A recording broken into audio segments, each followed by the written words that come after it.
We come to this feed for magic. We come to the Real Lovers podcast to laugh, to cry, to converse. Because we need that. All of us. That indescribable feeling we get when the music begins to fade. And we go somewhere we've never been before. Somehow, heartbreak feels good in a place like this.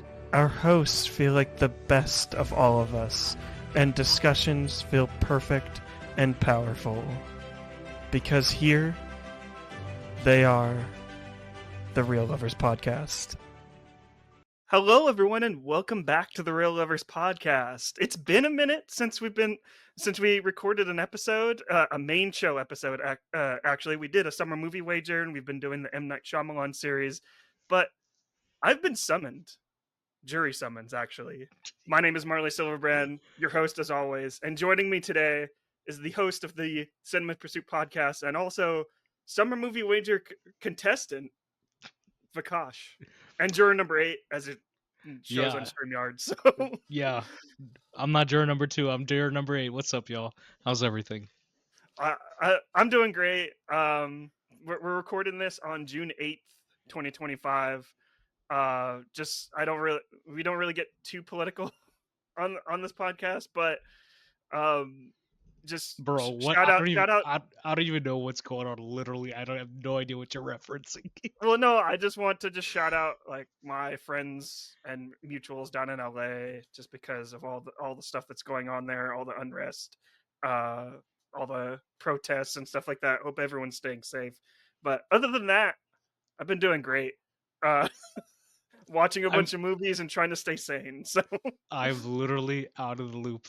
Like Marley knows this. I literally deleted all the social media off of my phone a couple of weeks ago, so I have no idea what he's talking about. But I will look it up. To be honest, that's actually the best thing you could possibly do right now. Oh, I know. It's the best for your mental health and probably good for me as well. But I got back on X. I hate to say it. It's Twitter. We don't call it X. We call it Twitter. I got on Twitter. Sorry, but we don't conform to good old Tesla man.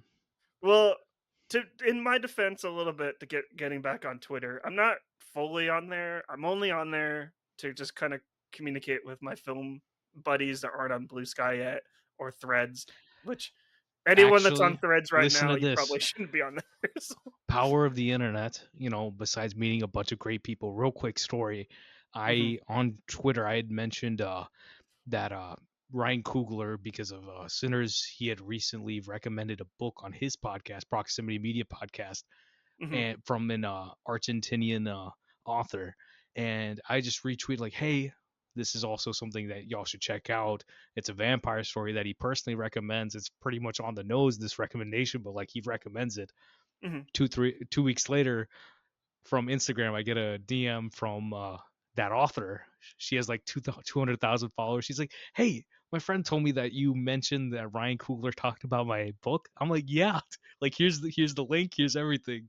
So I'm like, yeah, like all this stuff is irrelevant when it comes to like wholesome moments right that. Whereas like, why am I the one bridging the gap between an author and then Ryan Coogler? It's just awesome, But that's wholesome the power story of the internet. That's the power of the internet sometimes. It just sucks that like the internet is also full of like hate and just bigotry. But when you get moments like that, I'm like, it makes me kind of want to keep going. It makes me kind of want to keep going. But yeah, like I said, we're recording this on June 8th, 2025. And if no one understood that vague reference from the beginning, we were continuing our trek on the Letterboxd Top 250 list, and we're covering 12 Angry Men. I remember when Vikash, when I told you I was doing this series, this is the first movie that jumped out at you. Yeah. But we'll get more into that a little bit later. So look forward to that. But now we got to be 2 angry men real quick, right? Because you got a new segment, right? Well, yeah, we got a new segment. I kind of want to try this stuff out. We talk back and forth when we're not recording Vikash, and this is kind of like something that I brought to your attention because I got a little bit of hate on this one, but Uh, let's get into this new segment called the real beef. Okay, so real quick, I give this man so much. I'm like, yo, how are you gonna have an Indian man, a Hindu man on, and you're gonna name something the beef? What is wrong with? I'm just joking about it, but I'm like, it's just hilarious that that's the name. Like I It's was telling him, I like I love language and like the context of language is always hilarious to me. So there's some real well, beef. What's the real beef today? it's hilarious that I'm debuting this segment with you. So I apologize for that. If people don't like that name, let me know in the comments below, Nah, or I like the tag name. me. But tag me somewhere. But the first real beef that we have on this debut episode for it is theater etiquette, because there was this new story that came out, I think about a couple weeks ago or last week, about AMC adding more ads and trailers to before the movie. Currently, I don't go to AMC all that much, and the theater I normally go to usually has about 20 minutes of trailers like right before, which I think it's about fine. But supposedly, based on people's reactions, AMC has about 40 minutes already, and they want to add more. And this kind of like started a response of like, well, I'm just gonna show up like half out half hour past the showtime so I can skip all those ads and trailers. Before I get into my thoughts about this and how I have beef with people arriving like late like that to a movie. What are your thoughts on this, Vikash, or on the whole AMC adding more ads and trailers and just people wanting to arrive like 40 minutes past the showtime? So, All they need to do is say, "Hey, we got this many ads before the movie," mhm. and I mean, people are gonna be stupid either way. They're gonna do what they're gonna do, and that's on them. I mean, sometimes, like, put it this way: if I show up late to a movie, maybe it'll be if I'm alone and I'm like coming straight from work, and I'm like, "Hey, the movie, I know it has 15 minutes of trailers. I can get there. If it's 9, I can get there by 9:10. I will be fine." Literally, if I get there at 9, if I'm gonna get there at 9:20, I don't even go see the movie. I'm like, I'll go see it another day. But Yeah, that's us. mhm. That's not Yeah, everybody else. People walk into movies at 10 minutes into the movie. I'm like, how do you even? I like I don't even understand how you pace a movie in your head if you just watch it from like 10 minutes in, 30 minutes in. It's crazy to me. yeah. It's crazy to me too. I'm very much a traditionalist as well. Like I like to show up like 30 minutes, 20 minutes before the actual showtime, just I mean, because if I have time, that's what I do. because I love sitting there with Maria Menounos. She's the queen of cinema. Everyone loves Nicole Kidman nowadays, but she's the She original. the She's the OG. OG. She's the OG. And I don't necessarily what I use like that 20 extra 20 30 minutes before the actual showtime. I use that for my personal like kind of buffer, where it allows me to like get settled in my seat, kind of just like if I want to scroll on my phone, scrolling Blue Sky or stuff like that, or talking with friends. This is where I kind of like get all my phone usage out, like before like the lights go down. Once those lights go down, my phone goes completely off, and I like the trailers. I don't know about you. Actually, I like for the movie me, it's trailers, like so I like trailers. I love watching them on the big screen, but I just in general, I don't. I try to avoid trailers. That's all it is. But if I go to a theater, I'm not like I gotta walk out. I can't. No, whatever. I'm just gonna yeah. watch it. I'll forget it. But my thing is just we've talked about this. My habit in general is that if I watch a movie, the phone is away. I'm not looking Yes. at my phone. If it's a movie I'm rewatching, I might pause the movie. Even if it's a rewatch, I might pause the movie and Hmm. then send a text and then resume the movie. But besides that, if I'm watching a movie, for the most part, even if I'm rewatching a movie, I don't look at my phone either. And I'm like, I'm in a place where I don't have to worry about someone texting me something urgent or something like that. They'll call me. But Hmm. besides that, I don't look at my phone. I don't need to look at my phone. I want to be in the world. And that's the Christopher McCoy was just talking about this. It's like the difference between he just watched The Train from John Frankenheimer. It's one of the movies that inspired Mission Impossible 8. Great Hmm. movie. But he's like, every time I've seen this movie, and then I watched it at BFI at the British Film Institute with a crowd. It's like the difference in experience. It plays like any other great action movie. And it's like Mhm. he was talking about The Godfather also. It's like The Godfather, every single moment, like you can't tell the difference between watching The Godfather until you watch it in a theater with people, and it's like this is an amazing experience. And that's the whole point, is that you don't want to hear, see people on their phones scrolling. You want to hear people react to a movie. You want to hear them giggle. You want to hear Mhm. them like, oh no, like I want to hear you invested in the movie. That's what we want. Yeah, that's exactly what I want, and, like, when people are arriving, like, 40 minutes past the showtime, and like you said, like, showing 5 minutes into the movie, especially now with the lights down, everyone's like, "Oh, I can't see where my seat is," and they have, like, their flashlight out on their phone. This happened to me personally when I saw The Phoenician Scheme and Mission Impossible, The Final Reckoning as well. People are wanting to miss those trailers, and, like, kind of like my pushback on that is, like, people not liking the trailers. I think there's too many ads, to be honest. Like that's a whole nother topic about all these phone ads and AI ads in front of like the trailers and mixed in with the trailers. But all the time people are saying like, "Oh, these movies aren't marketed at all," but they're skipping the trailers like during the actual movie. Like that's the marketing right there. So you're like actively avoiding like what's coming out next, like in theaters. And like I'm like you, I'll avoid movie trailers as well. But like if it's at the movie theater, like that's part of the experience for me. I'm not Yeah. going like you said, I'm not going to run out of the theater. I'm like, oh, blah blah blah. Sometimes I'll close my eyes. Like the last time for a Christopher Nolan film, I'll usually close my eyes because I want to experience those visuals when the because it's something that expect with Nolan. Like I know like the visuals are gonna be incredible. I don't want that spoiled for me like during the actual trailer. But yeah, I don't know. I got a lot of heat like from this when I posted this on social media about people saying that like, oh, movie theaters aren't like movies are secondary because I brought up You know like what a the problem is? Let me this. explain this real quick. Mhm. Let me cut in real quick. Go ahead. People don't understand that if you go and see a movie first weekend, like the more a movie is in theaters as the weeks go on, the theater gets more money as the weeks go on. The Mhm. earlier you see a movie, the less money the theater makes.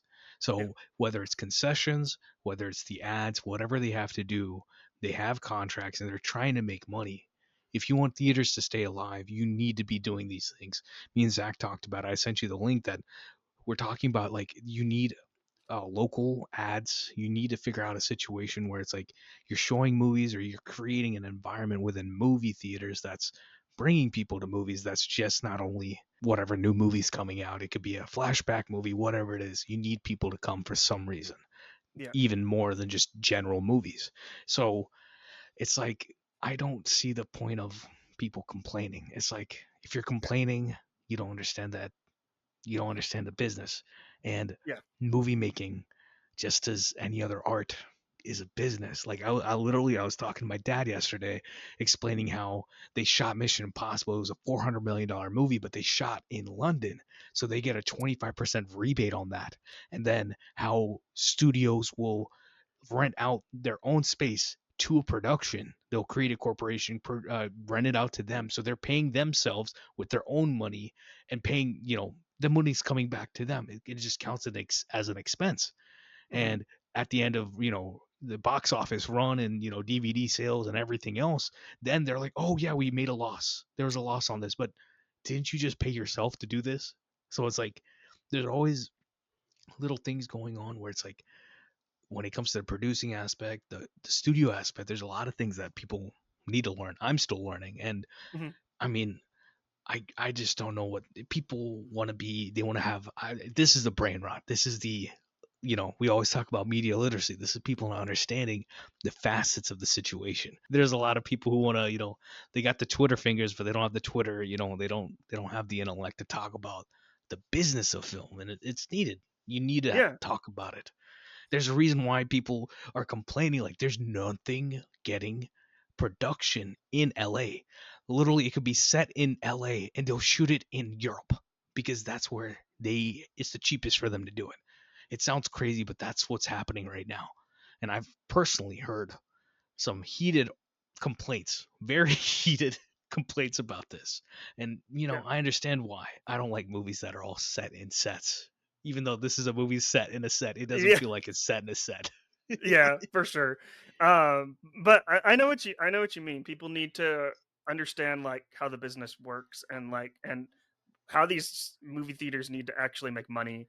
And a lot of people brought up in the thread that I posted about this is that oh, that's concessions. Movie theaters concessions is the main focus, and movies are second to that. So people they said I shouldn't be complaining about that because I did bring up mo- that movie theaters should adopt like the Broadway format, and like if you are late to a showing, then you got to get the next one. Like movie theaters are usually pretty accepting of if you're late to something, you can get refunded to another day or refund the ticket completely. So I don't know. Like, do you think I'm a little bit too harsh about that? About movie theaters kind of adopting the Broadway format, like closing the doors and not letting anyone in past the showtime. Like, I agree with you that I think the showtime should post the movie starts here, not the trailer start The here. problem is that if you let people do that, then I'm not talking about like what you're saying, but I'm saying Hmm. just what's happening right now. If you let people come in late and do all this Hmm. stuff, you're saying that the movie doesn't matter. Yeah. That's the message. Yeah. If you Hmm. say that you need to be in the theater, if it's 9:10, you need to be in the theater by, let's say, 9:15, 5 minutes, right? Hmm. Or I mean, or put it this way, if the movie starts, I understand the trailers, but as soon as the movie starts, no one can go inside, right? Yeah. Hmm. So it's like then people have plenty of time to get there. They know what's going on, right? And they Yeah. can't even, and it's like, yeah, people are going to get mad at first, but then they'll get used to it. And Yeah. these are things where it's like you're trying to bring value to the experience itself. And I think theater owners would probably agree that they should do that to some extent. Because, Yeah. I Mhm. mean, if you at my theater, if it's, let's say it's Ballerina or like Lilo and Stitch just came out, right? If the movie it's 10 p.m., right? Yeah. That's probably the latest show they have, but like let's say it's like 9, right? Then maybe Mhm. there's a 9:30, maybe there's a 10, right? I can if you're late to one, you're early to the next. I mean, there's not much to complain about when it comes to going to see movies, unless it's like, Phoenician Scheme might have like 3 in a day, and then it's like, oh, you don't know how to manage your time? Like, just show up early. I don't know what else to say. That that's the thing. Keeping the show times the way they are is it's helping people to manage their time. And I feel like in the world that we live in now, people don't know how to manage their time very well. People don't And it respect each other's time. We've talked about yes. this. You know me, I'm Mhm. very anal about this. Where it's like, I told you, I was like, okay, it's either like, let's do 9:30. I know I'll be ready by then. I don't like to waste people's times, and I am incredibly angry when people like waste my time because you say you're gonna show up. I understand if like something crazy happened, but if it's 9:30 and you show up at 10 or you don't show up at all, Yeah. I'm not. Don't ever ask me for anything. That's all. It, it exactly. But that's a real beef that we have. What do you think about Mine, so the other half of what we talked about for this was, I was saying that if people really want to have their phones out during movies and things like that, then you should just have to pay for more for movies. So it's like the tickets are cheaper if you don't use your phone, essentially. And I mean, there's ways to do it. There's probably gonna be someone listening to this like, oh, that's not realistic. What are you talking about? It's like I'm not where there's a will, there's a way. If you respect the experience, it is possible to have that happen. And that is just them being, considerate to the point where it's like, I mean, put it this way, we all have free will, right? yeah. And people want to have freedom. We live in an era where it's like freedom first and then everything else is to the side. I want my freedom first. I want the right to say anything I want. I want right to do anything. But then the consideration and empathy that I have for anybody else in the world, any sense of like altruism or anything, that goes out the window. That's not is me rather than, you know, Mhm. us. And Yeah. life is always an us situation where even when you're alone, you're not really alone. And it's like people want to say is either freedom, and then they say I paid for this, but it's like if you pay for this, you must understand that this is the standard of the system, right? You Hmm. have things like Alamo Draft House where they very much explain what the situation is. Like if they Yeah. catch you doing it, you're out. I will say I don't like their theater system of like ordering food is a bit iffy, like with people walking in during the movie, even though they're pretty good about it. But besides that, even my Hmm. theater started doing it, and that is another part of the business where it's like they do that. People order food. Sometimes it's distracting, but as long as you're like zoned into a movie, like I watched a 3 hour, like whatever, Mission Hmm. Impossible 8. People had food ordered. I did not see a single person come by. Yeah. But my buddy, he wasn't paying. He saw like because he knows like the people that work there, so he saw his friends, so he's paying attention. Whatever, he saw a few Right. people. I didn't see anybody. I was zoned in. So I mean, they can do these things. Like, Yeah. put it this way, like I was in a subway in Singapore, and there's rules everywhere where it's like you can't chew gum there in the first place. You can't drink or eat anything on there. If there's an older person there or someone with a handicap issue, you need to let them sit. Right? They Hmm. have like public service things there. And it's like that's not a democracy, quote unquote. And I'm not like, saying that, I'm not even talking about fascism or something. I'm just saying there's other systems out there where it's like they force people to do the right thing, and then they do the right thing. And this is something of a choice. Going to the theater is a choice, and theaters should not be scared of setting standards for their system. That's all. They shouldn't be scared that people are going to stop going to the movies. They should be toughening up and then saying like this is what theaters are and we're not going anywhere, Yeah. and that's respectable. I don't know what else to say. And exactly, I totally agree with you, and I like that idea about creating theaters for people that want to be on their phone, kind of like a whole smoking and non-smoking section, in a Yeah, way, or even a chicken jockey and non-chicken jockey theater. That I think that would actually make really big money for like the theaters, we because if we people talked want, about the whole chicken jockey thing. I am all for you yelling at the screen and having a good time with a movie, but if you're sitting there throwing popcorn everywhere, that's a no-no. If you're causing, if you're wasting other people's time and creating issues, like I've told you about this theater etiquette, we're talking about it. This is my beef. If you do not pick up the stuff that you brought with you, like literally at my theater, they have trash cans outside. They roll in a trash can where as soon as you come down the stairs, you can just throw it in there and walk out. It takes Mhm. 2 seconds, and it's the simplest thing to save time and save someone else's, issues of doing this stuff. I understand if you accidentally like dropped your whole popcorn or something, because that's Yeah, happened. yeah, But besides that, it's like just be empathetic. It takes 2 seconds to do the right thing, and you're saving time for everybody. yeah. But And I would just like to just echo that Vikash and I, we're not against people going back to movie theaters. We're happy that people are actually going going back to theaters, and the box office actually looking pretty decent this summer. But with people going back to theaters, we have to check some people here and there. So that the last thing is etiquette wise is the talking. Because mhm, I will say Zach's not going to listen to this. So Zach and his wife, we went to go see Revenge of the Sith, and they were being real loud. But we were in Dolby Atmos, and you could barely hear. And I was just yeah, like, even they were sitting like 2, 3 seats away from me, and I was just like, guys, come on, like we're in a theater. You cannot, even though this is a 20-year-old movie, I don't want yeah. y'all saying all this stuff. It was movie relevant, but still, I'm like, y'all need to chill. Right. And like I'm fine with like a little bit of conversation, and if I No, like but if I'm there's talking about whispers. like there was no whisper. Cat is like me. She has a voice that carries very loud. And I was just like, bro, chill. But yeah, talking, like, that's another theater etiquette thing. Like I said, we just want to check people and make sure that we all we all live in a society, we're all behaving, and we're all watching cinema together. What do you think about like what we had to say here? Is it a legitimate beef that we have with Grade theater A people and wagyu, theater etiquette? Creative, real fatty. yeah. But and also, You can see the movie theater marbling in the beef.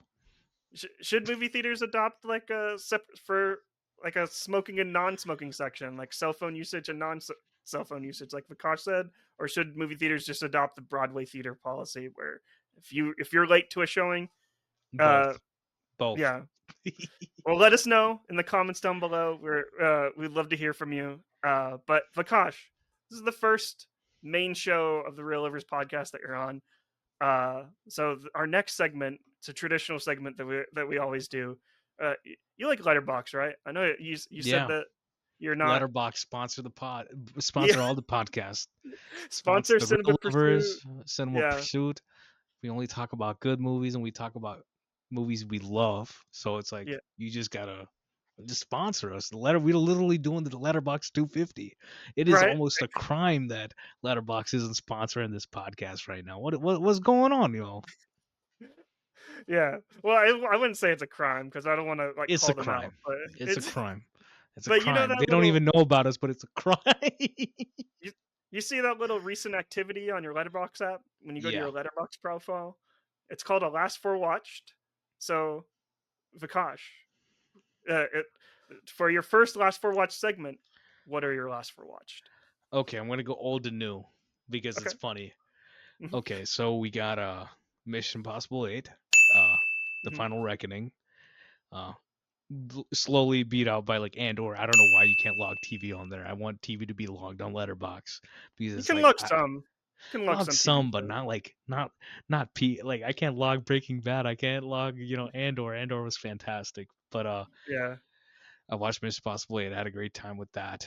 Hmm. I mean, differing opinions about certain things, but I definitely really enjoyed it. I still want to go see it again in the cinema. Next one is Turning Red, Dami Sheet, 2022 Pixar movie. The movie is a $175 million movie that made $21 million because they just dumped it on Disney Plus. Yeah. And this movie, like Damishi co-directed Elio, which is coming out in a week or so, and I was just like, let me go back to Turning Red because I love her short film Bow that was in front of Coco. Hmm. And Turning Red, I go out of my way. I'm like, what have women been doing? Like Hmm. this is shot, directed, produced, and starring a woman, and I'm like, that's the sort of thing where it's like you have to go out of your way to always see those different perspectives out there. So I was like, Turning Red, it hit like a bag of rocks. Like it was a 9, it was a 4 out of 5 or 4.5 out of 5 before. Now it's like a straight 5 out of 5. Like the whole style of the movie, the performances, the story, everything hits amazingly now. And I'm like, oh yeah, like I would like it's sometimes you're just not ready for a movie, and it just like it hit the final oomph even better for me this time around. And it's Hmm. like for every Toy Story 4 you get a Turning Red. I'd rather Yeah. have the Turning Red than a Toy Story 4 any day, but it's like your Toy Story 4 pays the bills. So like I understand what they're doing with that. And Yeah. we have a Toy Story 5 coming that's paying the bills for Elio. So understood. Yeah. Understood. And it's like, Toy they'll Story keep doing that.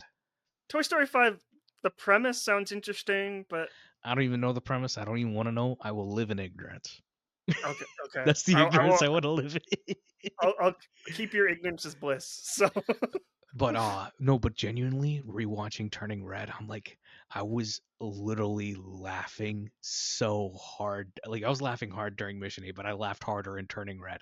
it's Where like great. the comedy, the anime sort of like emotions visually is just Yeah, with the eyes, fantastically done. with Yeah. it's so good, so good. And I think her name's Rosalie Chen, the girl that plays our main character.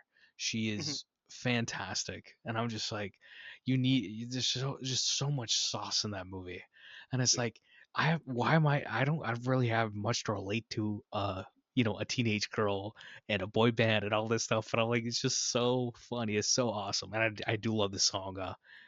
I never met nobody Yeah, like you. It's like whatever Billie Eilish and Phineas, like her brother, they made the songs awesome stuff. Ludwig's score is actually fantastic. I was paying much more attention Wait, on the rewatch. So does Ludwig even have any misses? I don't think he has misses, to be I'm honest. Central Intelligence. Oh, The Rock see, you movie. gotta pay the bills. You gotta pay You the gotta bills pay for the turning bills when you're red. not. It was probably like someone he knew, so like he did the movie, but whatever.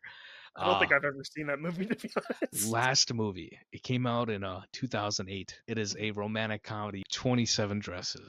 Oh, I have this is on my watch list. This is on my watch It's list. I need to check Katherine out. Heigl, Malin Ackerman, uh, James Marsden, couple other people, and actually I didn't realize it till now. I was rewatching it and I was like, wait, is that a young like a 4-year-old Peyton List? And it actually Mhm. was. So, she's much bigger now, but she's in these like first 5 minutes of the movie.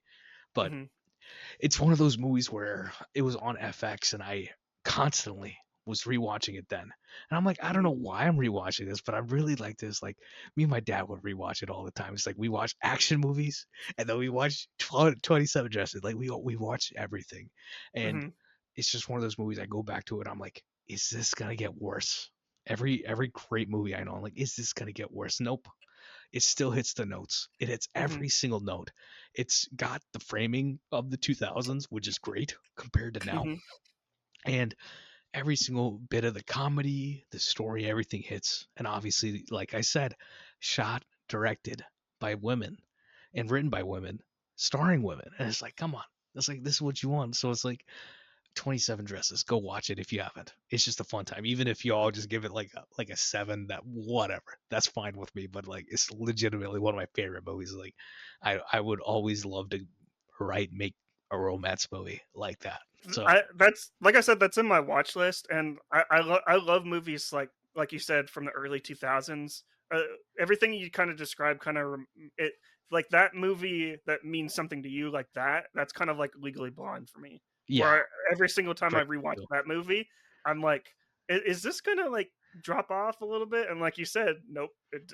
Like And in fact, so I the think Legally Blonde is like more relevant today, Oh yeah, it especially is. with everything And going on. It's 27 Dresses is even more relevant today too, and just in the standards we live in. But it's mhm, because it's like she has 27 like bridesmaid dresses, where it's like yeah. she loves to be at weddings, but she's never had her own, which is like such a rom-commy thing.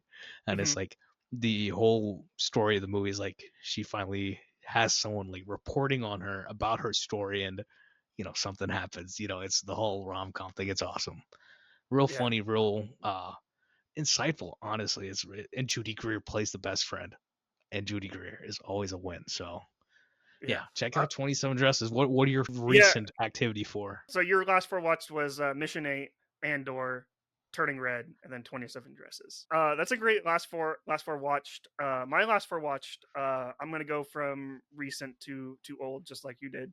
I saw The Phoenician Scheme last night. Wes Anderson's newest film starring, Benicio del Toro, Michael Cera, and, who's that one? Uh Mia Scarlett Throppleton. Johansson. Oh yeah, and She her too. She's really great. For some reason, I thought she was Florence Pugh throughout the entire movie. I was like, "Oh, Florence Pugh's really good in this." And then I looked on Letterboxd and I was like, "Oh wow." See that's how They got round ignorant faces. I That's all it am. is. That's how ignorant I am with like actors. I'll just confuse them and and but yeah, Jessica Chastain movie is a Bryce Dallas Howard movie. exactly. Like Jessica Chastain's really good in Lady in the Water. Yeah, she actually is. She's great in The Village. Yeah. But but in all seriousness, I think the Phoenician Scheme is definitely a step up over Asteroid City, and I know everyone really loves like the shorts that Wes Anderson did for Netflix. It was Henry Sugar, Rat. What's the is it Rat Catcher or whatever? I know what you're It- talking about. I don't remember the yeah, name. yeah, Honestly, have not watched it. I didn't even watch French Dispatch. Like I yeah, prefer to see his movies in theaters when I can. Like I saw Isle of Dogs mhm, in theaters. French yeah, Dispatch, I don't think it was here. And then Asteroid City I saw in theaters, even though I didn't really enjoy it that much. But yeah, yeah. I mean, we'll see about the new one. I mean, it sounds like I might not like it. We'll see. But it's like you just want to support cinema, So I mean, we'll yeah. see.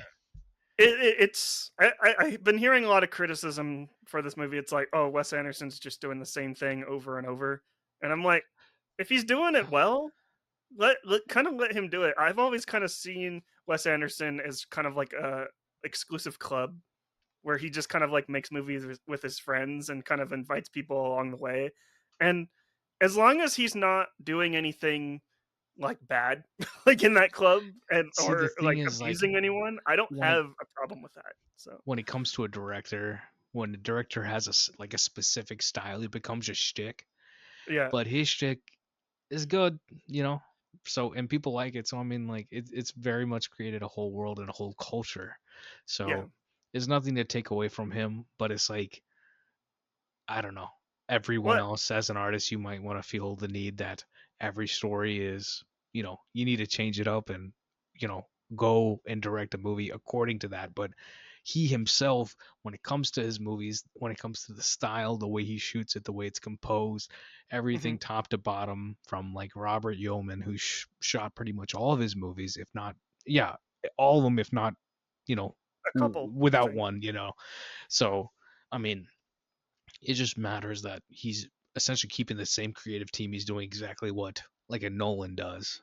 Yeah. But Mhm. there's also the argument of like someone like Damien Chazelle, where he had the same creative team made First Man and La La Land, and they're diametrically different Yeah. movies at every Hmm. standard. So to each their own, but Wes Anderson gets a pass in that sense. He doesn't get a pass with some other stuff with me, but he does get a pass in that sense. Yeah, he gets a pass from me for the most part. And the one thing I'll say about the Phoenician Scheme is that it's probably one of his funniest movies, like so far. Like my audience was completely packed like during this movie. I was actually kind of surprised to be honest because I didn't think people liked Wes Anderson like all that much. I knew people liked him, but I didn't know like people were going to show out on a Saturday night to go see this movie. But that was really like very pleasant to see, and also like we said, like he has like his style. What's interesting, what I found interesting, is that he kind of breaks away from that style in this movie and kind of uses shots that we're not familiar with. So Yeah, that was actually kind of nice to see. So I kind of want to know if like his next movie is kind of like he kind of introduces new elements to it, his movie like very slowly. So he uh should just do it just to yeah, surprise people, because people would be like, "Whoa, Wes Anderson can do that!" And then it's right. like, he's essentially putting more gas in his tank as an artist. So Yeah. I mean, Uh but I generally had a pretty good time with it. Like I said, I think the performances are great. I think Michael Cera is probably the best the best performance in the entire movie because of like the character he's playing. I don't want to spoil that for people that haven't seen it, but bro, I don't even know what the um movie's about. Literally, no idea. yeah, I haven't even seen the but trailer. it's pretty good. Like if you like Wes Anderson, you'll probably like this one. I haven't rated it just yet, but I'll probably give it about a 3.5 out of 5 for sure. Yeah, I'll Uh, definitely give it a 1.5. I haven't even seen the uh, movie. I'm just being ignorant. but I kind of what's what's the next one? well, it's a very dramatic shift because I saw the Philippi brothers' next movie, Bring Her Back, Oh, after I don't Talk to call them by Me. their real names. I call them the Raka Raka brothers. I know them from See, YouTube. I don't know them from YouTube, so I'm very Like I knew them adjacently, and I'm like, these guys are crazy. They have such an energy, and I was like, wait, they're making Talk to Me. I'm like, what is like they're making? I'm so happy for them. And then they what have they gone 2 for 2 with the new one? yeah. In my opinion, I think they've gone 2 for 2. I think Bring Her Back is still kind of like they have the sauce for sure to use the word to quote you. Uh, I really like Talk to Me. I saw a lot of kind of like people talking about Talk to Me and saying that it was a little bit too harsh and a little bit too extreme, and that's kind of what what turned people off. I like that, to be honest. I thought it was kind of I They didn't went think it was into a as horror harsh. movie, not wanting a horror movie. What nonsense is that? Come on. Exactly. But it in defense of Talk to Me, I honestly thought that Bring Her Back was actually it dealt with like some really intense like subject matter and imagery like more than Talk to Me. Talk to Me felt like was like a traditional horror movie with like stakes and all. This actually kind of it deals with like foster care and like actual children and children going through really horrific things. Like in this movie, it has a lot to do with like grief and losing like a family member, and the way it kind of like dives into that. I walked out of this movie and I was just like, I'm not gonna watch this movie again. Like this is this is like insane shit right here, to be honest. But I still think it's good. Yeah. I think this directing duo is uh I can see them doing really great things. Like later in their career. Sally Hawkins is great. Like she's putting I love her. Yeah, Tony. She's giving Tony Collette in a Hereditary or Run for Hereditary. Her Money, like as as a motherly figure, kind of like losing her shit. She's great. She's great in this movie. I just found it very upsetting, but I don't think it's a bad movie. So I I just like Talk to Me More. So I gave it 4 stars out Unders- of 5. So As if that's a bad score or something. yeah, What's the next it's just movie? and then I'm not sure if this is a rewatch or a first time watch because I never logged it. Uh, it's a documentary, a sequel to a documentary. You never see stuff like this, but Super Size Me 2. This is the Morgan Spurlock, R.I.P. uh, R.I.P. Morgan Spurlock, and I think I did see this movie. I shot. I was just scrolling Tubi. I was like, "No, what? That sounds interesting. I'm gonna check this out." R.I.P. Morgan Spurlock, and I just watched it, and this is like your typical response to like a Super Size Me was huge. Like Super Yeah, Size Me changed like the fast food industry that's one of the and biggest documentaries this century. Period. y- yeah, and it changed, made people think about their diets and what people put in their bodies. And Super Size Me too kind of like it dives more into like how these fast food companies changed after that movie and how they kind of like perceive themselves as healthy. So instead of like Morgan Spurlock like, hey, I'm gonna see if they actually are healthy, he basically just creates like his I in my Letterboxd review I said like Morgan Spurlock went full Nathan Fielder in this Oh, movie okay. where he created like his own restaurant, his own Yeah. like chicken restaurant and was just I think it was called the chicken restaurant was called Holy Chicken, and it was about showing what actually happened, what these restaurants actually do to kind of like exploit like like their customer base and be like, oh, we're actually organic, even though They're that not. means nothing. It's all about like Yeah. it's all about these terms. Okay. Anybody listening to this real quick? What, like, Yeah. from a biological, like, my degree is in biology, not that I'm just saying, we talk about this Hmm. at length, that if you go to a supermarket and it says organic, it literally means nothing. When it comes to the research, when it comes to GMOs or anything like that, when it comes to your vegetables, there's no Hmm. like longitudinal, decades. There's no difference in what you're eating when it comes to that. When it comes to, maybe eating like, meat, or it comes to eating you know, like a processed thing, that's different. But when it comes to your Hmm. vegetables, organic is different. Okay, so just keep that in Yeah. mind. Continue, continue. But but yeah, I thought this documentary was kind of fascinating, and like I said, it's like the Nathan Fielder ification of like what Morgan Spurlock was doing here. I thought it was pretty funny on how he just kind of like turned the entire industry on its head like again and made like his own like chicken restaurant. And I mean, I looked up to see if like the his restaurant was still in business. Apparently, it was just a 4-day pop up like after the yeah, movie like I will say it's was like it's released. become a thing where it's like, even I think when it comes to all media, like things have, like Mhm, things have become cheaper, more or less, or it's become easier to make things and put them on YouTube or TikTok or whatever. mhm. It's like TV show things. I watch a lot of those things on YouTube now. That's what it is. And that's something where it's like, the idea itself, I'm like, oh, I totally could have just watched this on YouTube. It feels like that. And I mean that in a good way. I don't mean that in a Yeah, bad way, because I think there's some insanely well produced items on, like, YouTube. Like, I watch heavily well produced items all the time, every day almost. So I do as well. And shout out to Tubi as well. Tubi is shout out. putting out really great content. Super Size Me Too. You can watch it on Tubi. It's great. I don't remember my star rating on it. Maybe Vikash, you can look it up on my profile.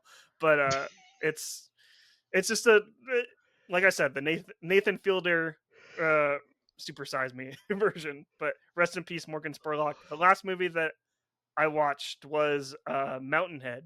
This is the Max original or HBO HBO. Max. or HBO HBO. We original. don't even call him. It's on HBO, directed by Jesse Armstrong, written by Jesse Armstrong, the guy who did Succession, starring Hmm. Steve Carell, Rami Youssef, my man Shout out Corey. Rami. Shout out Corey from Corey. I forgot his last name. Corey Arnold, if I remember. Corey Smith. He's in he played Penguin in Gotham, but he's just a consummate great actor. He was in May December Hmm. recently, and I forgot the fourth guy, whoever it is. Rich guy. Yeah, this, some rich guy. I'll post a little The thing thing in the here somewhere. description. Because I didn't care for this movie, to be honest. Oh, okay. Like I haven't watched it. I thought I gave this movie 1 star. I didn't necessarily care for this movie because it felt a little bit too on the nose for me about because the movie is about like billionaires and how they kind of like see society and how they kind of like see themselves within the world. And yeah, this movie is important, but I don't think this movie is necessarily saying stuff that Hasn't that been we don't said already before. know, if that makes Yeah. any sense. Yeah. um Shout out to Jesse Armstrong though, because after watching this, I immediately kind of like looked into this movie, and they shot it in like a couple months. Like it like the script like it didn't take him very long to like write the script, and he was like, this is too topical Yeah. to kind of like to not do this now. So he wanted to like I just think get they like these people wrapped together. And in I think they wrapped in March or April. And the April, movie, yeah. it's like they started in March and I think they ended in April, which Okay. all, which is very like could because based on like the movie, we'll get into the movie that we're actually discussing today, 12 Angry Men. So those kind of like Also shot it makes very sense that fast. yeah, shot very fast as well. But I don't know, I didn't necessarily care for this. I thought like the dialogue was a little stilted and like kind of boring. I didn't care. I haven't seen Succession. Because I know I know you and a lot of people really love that show, and like I part of mean, the reasons why I people love that don't. show is that the characters. My problem is that I don't want to watch a show about a bunch of billionaires. And season one is good, and then it gets great, Hmm. and they get you to care about these people, even though I would never ever watch a show like that or want to think about Hmm. those individuals, but they make you care about it. So, it works, but I wouldn't say I'm like, you gotta watch Succession. You will never hear that from me. I'm just like, yeah, Yeah, I was telling you about it today. Certain shows, they hit a stride where they just hit perfection. Succession gets to that. Not a lot of shows do, and the great shows do. So it gets counted as a great one. And then you also have shows like yeah, Game of Thrones, where when they had the chance, they didn't hit that stride. They hit a stride, but they yeah. didn't hit the right strides. But yeah, those are our last four watched. Let us know your last four watched in the comments down below. But without further ado, let's get summoned, Vakash, and talk about 12 Angry Men.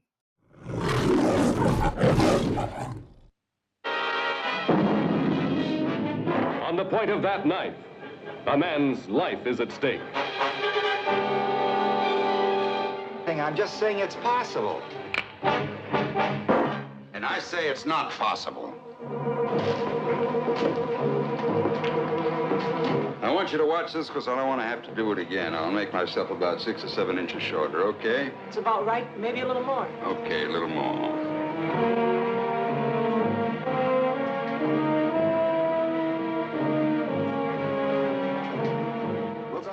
That was a clip from the trailer from the 12 Angry Men, released in 1957, directed by Sidney Lumet, the directorial debut of Sidney Lumet. I'm just going to read the synopsis here from the internet. The jury in a New York City murder trial is frustrated by a single member whose skeptical caution forces them to more carefully consider the evidence before jumping to a hasty verdict. Like I said, this film was released in 1957 and was Sidney Lumet's directorial debut. It is the highest ranked movie in the Letterboxd Top 250 that we've covered so far. It is ranked number 2. Dang. Vakash, thank you for coming on and talking about this movie. Uh, what do you think of this movie? What do you think of this movie?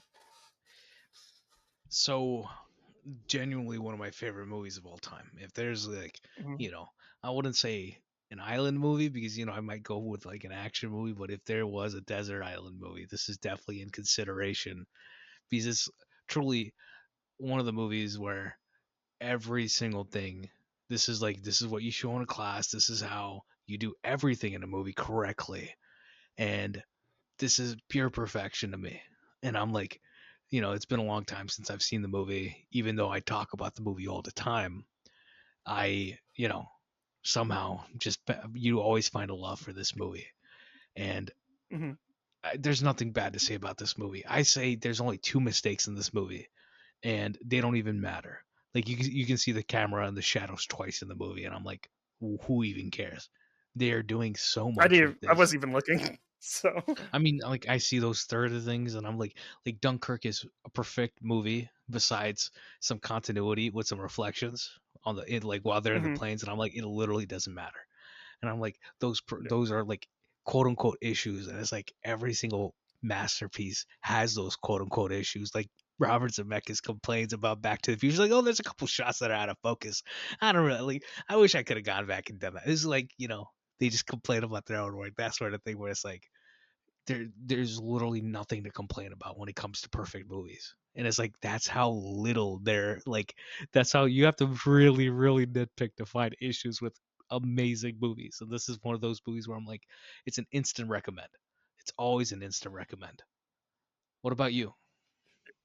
Yeah. I'll get into my thoughts in a minute, but I forgot to say the cast. But this movie starring Martin Balsam, John Fielder, Lee J. Cobb, E.J. Marshall, Jack Klugman, Edward Binns, Jack Warden, and the legendary Henry Fonda, Joseph Sweeney, Ed Begley, and then Robert Weber.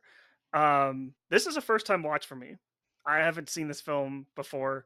A lot of people were kind of shocked when I revealed I was watching this movie and that it was a first time watch. It's not my first Sidney Lumet film. We covered Network on the show already. Probably one of my favorite movies of all time, and this this movie is incredible. I agree with you.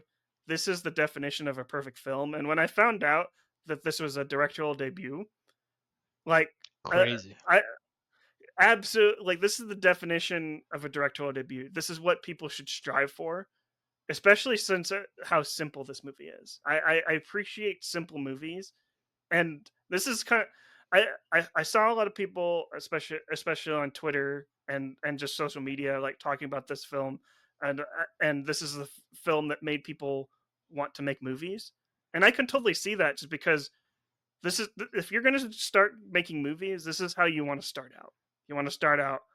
Not everyone can start out like ambitious and like making like these grand movies.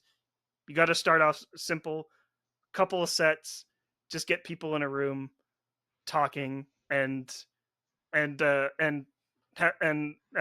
a simple story and have them like work out like the issues together.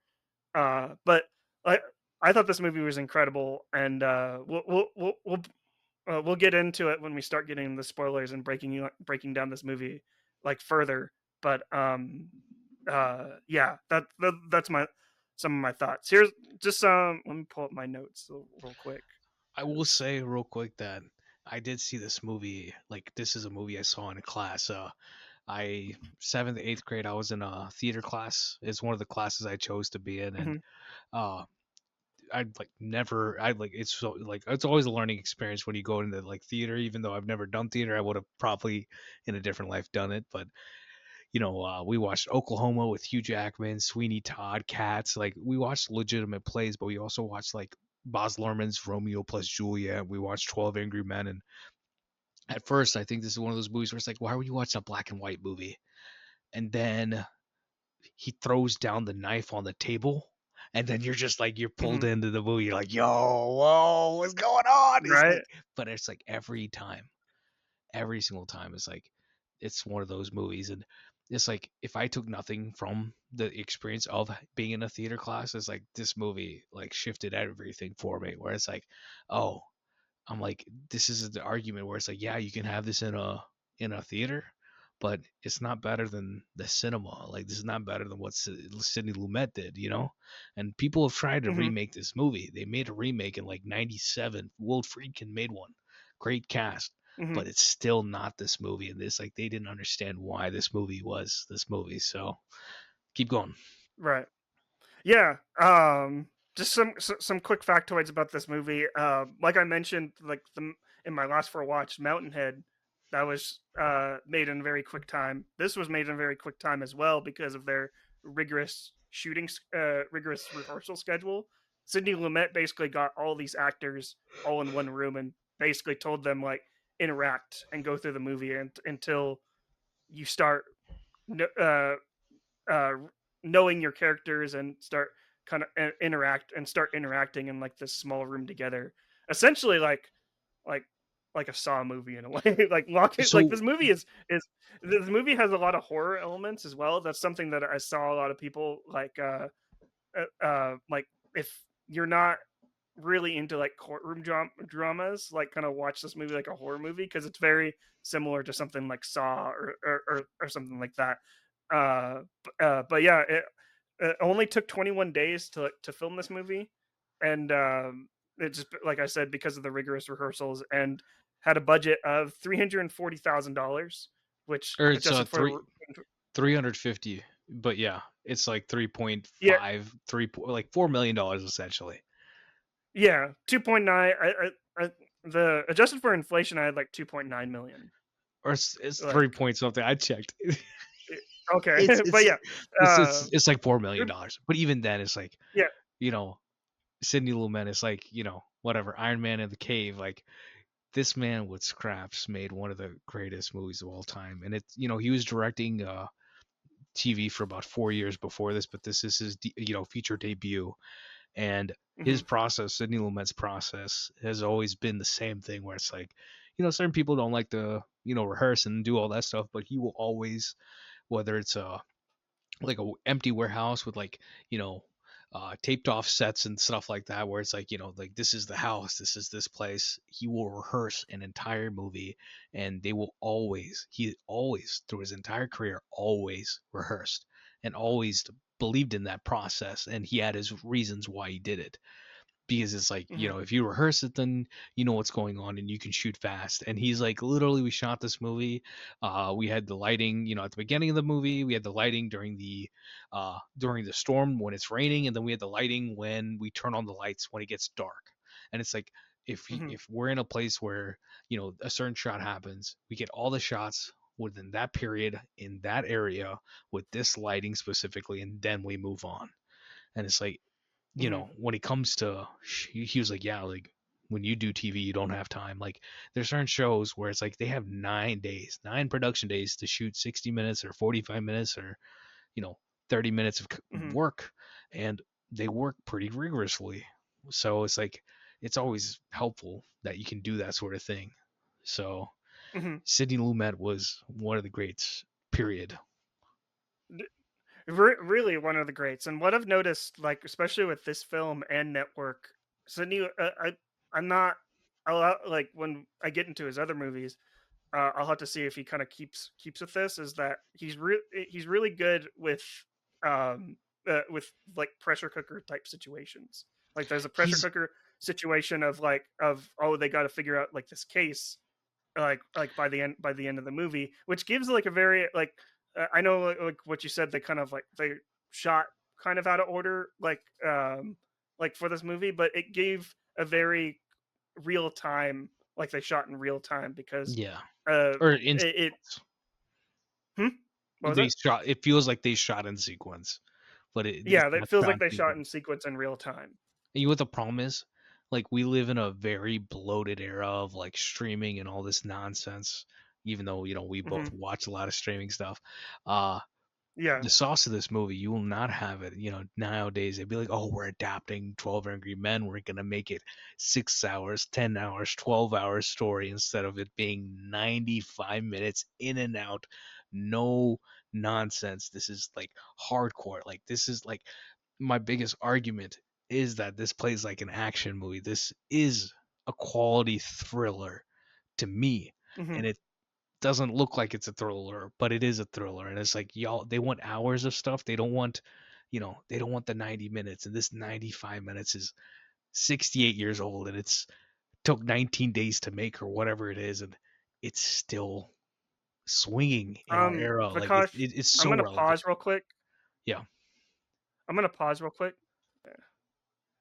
But yeah, the like this movie is incredible. Like I said, I love like the pressure cooker like type situation that Sidney Lumet like was using here, and a network like network. It's like to Murder on the a Orient lot. Express. He also made that. Still have to see that. Still have to see that. Yeah. So, but yeah, the network is definitely a different situation because it's a lot bigger than this film. But like also another thing that I saw a lot of people talking about, like you mentioned it already, is that this film's in black and white, and a lot of people are turned off by that. And 1957, there was colored movies at that point, and he could have shot in color, but I think he did this movie like a favor by shooting it in black and white, just because you got to see, you got to focus a little bit more on like these characters, and the way he shoots this movie, a lot of close-ups and a lot of like he uses like low angle and like shooting from above, and just kind of you see all everyone in this room without using like wide angle. Hmm? Okay. I'm gonna whatever. I'm gonna run through it real fast because as the movie progresses, he goes from like wider shots to closer Hmm. shots through the movie, and he Yeah. starts up top and then he comes lower and lower as the movie goes on. And Hmm. that also means in the sense of like he went from like shooting 20 to 40 millimeter lenses to 50 to 60 to 100. Like Hmm. like as the movie progresses, the visual language also progresses too. And you call Hmm. this movie simple, it is a simple movie set in one setting, but it's like it is a 90-minute movie with a 180-page script. And it's Hmm. like the dialogue, the characters, like every single thing is working in overtime. There's so much work being done to make it Hmm. elegantly simple. And it's like I always say simple but elegant, because when it looks and comes off like smooth as butter, it typically is not that way when you're making it, which I think Sidney Yeah. talks about. Because he was 33 Yeah. when he made this. Like you said, Hmm. it's his first movie. Henry Fonda produced this, and he never produced anything ever again because he hated this experience, even though the movie's fantastic. Yeah, it's fantastic. But it also was a box office bomb, even though it was nominated for 3 Academy Awards at this time And it for best director. lost them all Uh, to Bridge on the River Kwai. Good old Brit- David Lean. yeah, I haven't seen that movie in a really long time. Fantastic My movie. mom, that movie is incredible. I don't know, especially I don't know if I agree with it winning over this movie, especially after seeing it so I recently. mean, Maybe there's some recency bias about like maybe this film was robbed, but those are two really great movies. I don't think it was like an upset or anything like that. Um, it's just, but I yeah, mean, in any other year, 12 Angry Men wins. That's all it is. yeah, That's all that yeah. means. But it was nominated for Best Picture and then Best Director, Sidney Lumet, and then Regina Reginald Rose for Best Reginald Screenplay. Rose, yeah. Reginald Rose, yeah.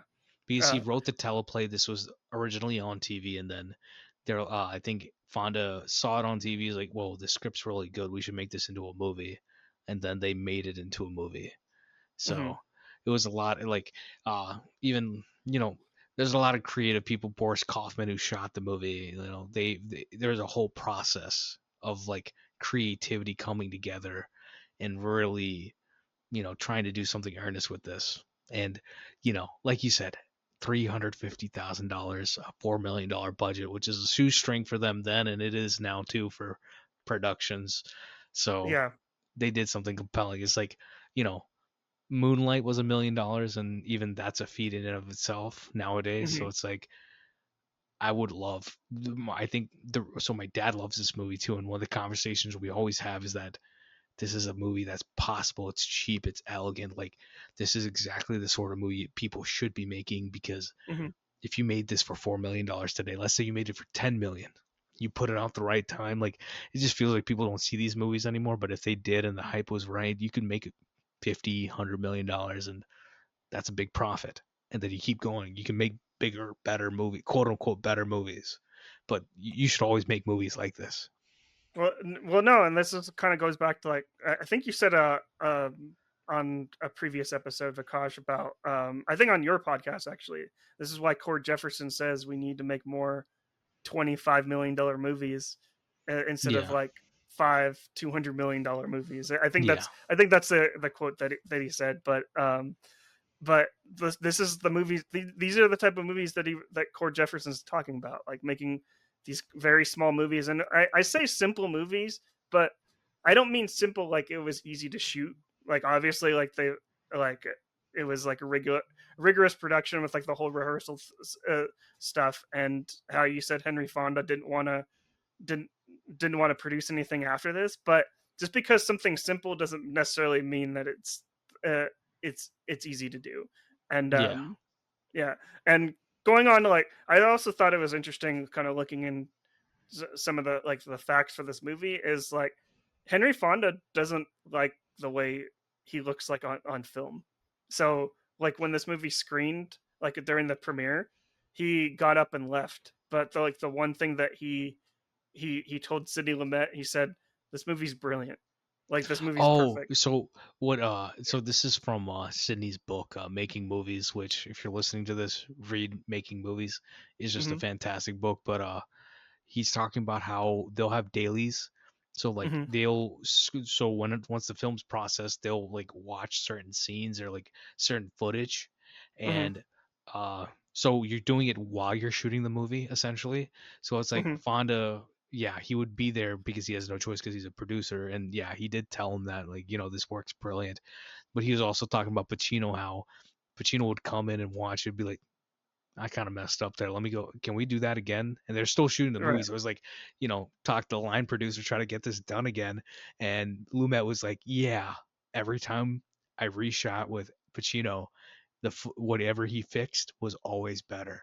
And it's like, there's certain people, that's why you learn, where it's like some people can't look at their work. Other people, they look at their work like, I can do this better. And Pacino's just one of those guys who went and did it better. So it's always interesting to hear those Right. stories. And the entire book of Making Movies is just, it's so many random stories, but like the intensity and it just, frankly, the fun, that like the way that Hmm. Sidney Lumet like tells those stories is just, you just eat them up. It's such a great book. And I think it's one of those books Yeah. where it's like, easily anybody will recommend it. I'm like, anyone from like a Spielberg would even recommend Hmm. reading that book. That's how great it is.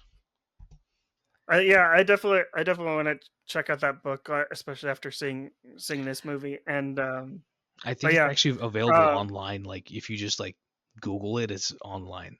It's one of those like older books where it's like or in it's your just library. available. Yeah, public Yeah, library always, always, yeah. always. Um, but yeah, um, I think uh, that's all I really have about, like, some of the facts for this movie, and just kind of like my initial reactions after watching this. Do you have anything else to add No, to no, any no. of this before? Let's just get into it. Um, yeah, I will let's say get. real I quick, think this probably might be. one of the random facts is that uh Sidney Lumet probably writing Making Movies like in whatever, this movie was in 57. He was probably writing that book in the late 2000s, something like, or early Mhm, 2000s. And he's like, I still remember we had 87 setups for 12 Angry Men, and half of those are in the last 30 minutes of the movie.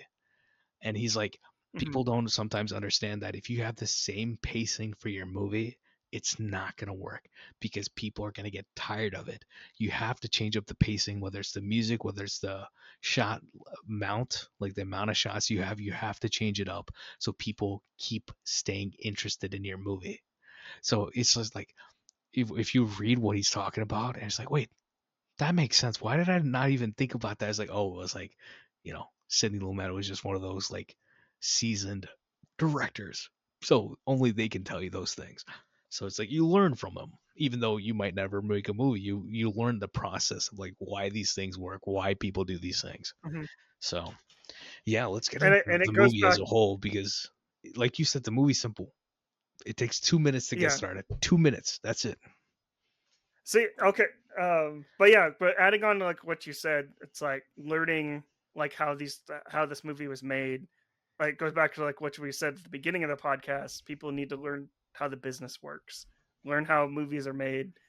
Definitely go check out that book. But yeah, let's dive into this. I think it's going to be pretty easy for us to kind of like breeze through this movie because there's a lot of stuff that happens in this movie, like we said, but it's pretty open and shut case, and no pun intended because it's a courtroom drama. but like you said, it takes 2 minutes to get started. I think probably one of the bigger. So let me explain that real quick. Yeah, We just saw Mission Impossible 8. That movie takes 40 minutes to get started. John Wick yeah. 1 takes 20 minutes to get started. What I mean by like get started, I mean some people call it an inciting incident. Sometimes it's not an inciting incident. It's just like there has to be an impetus for the story where it's like they go on their adventure, right? And within 2 minutes, they set up the setting of like this grand, beautiful, Um, like, uh, what's up? it's kind of frozen Oh, again. I it don't know what's should be, going on. it should be working. Like you're coming through fine, so it should be Hold recording on. properly. I'm gonna pause again. So for me, it's like the first 2 minutes of the movie is it is the impetus for the movie where it's like you come to this grand New York courthouse. You see like, oh, like a case has just ended and they push right into the courtroom, and there's just this bored out of his mind, just like judge who doesn't really care. It seems like he doesn't care. He's just giving this jury a spiel that like, whatever you decide is, you know it's gonna be this case about, giving this kid the death penalty. Hmm. So y'all can go deliberate now. And they just show a shot of this Pixar eyed looking kid with this, this musical cue they use 3 times in the movie. There's no music in this movie. There's 3 cues that they've reused, Hmm. but it's like there's like, here's the movie. There you go. And then the movie starts literally within 2 minutes. And then, Hmm. within 10 minutes, you're introduced to all your characters, and you're running, the train is chugging, and it's like every single way possible. It's like, oh, can you start your movie that fast? Can you do everything this fast? It's like, why is this movie timeless? There's so much to study about this movie because it's just so good. Yeah, it's so good, and kind of goes into a lot of people are complaining about uh how there's so much exposition in movies nowadays, and like this movie, like it just gets started. Like I love the way, like you said, like the camera just is basically in the courthouse like the entire time. You see like all like you see like the 14 jurors. We were introduced to 14 of them because there two of them. I have you. I didn't ask you this like in the initial reactions. Have you ever served on a jury? I have to. No, but I know the process, and I've seen quite a few court movies and shows and this and that, so I'm pretty well aware of the situation. I'll tell you Because why I have been summoned before, but I'll tell you why not. Why I didn't go. But that's for another, off well, screen. yeah, I'm not gonna get you in trouble there. So, Well, not in that sense. It's just personal. That's all. but I've actually served on a jury before, and I was actually an alternate, just because, and seeing like what, because I knew the movie was called 12 Angry Men because I pressed play on it, and like I was doing the episode on it too. So I was looking at the jurors. I'm like, okay, there's the 12 Angry Men, but there's two more added there. I'm like, what happened? Oh, so those are the alternates.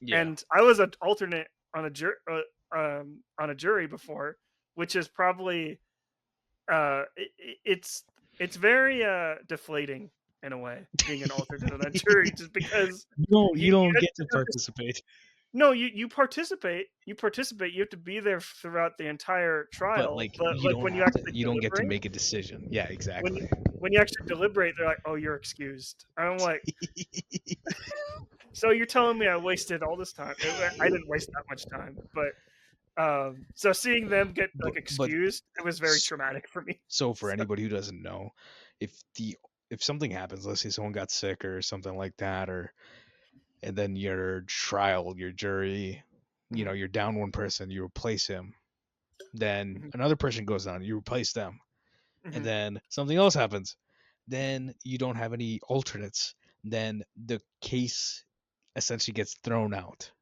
and then it's a mistrial or something like that. They have to, retry the case, and that's mhm. how this system works. And the crazy thing is that 68 years later, the system hasn't changed. Yeah. And it you can't even call this movie historical.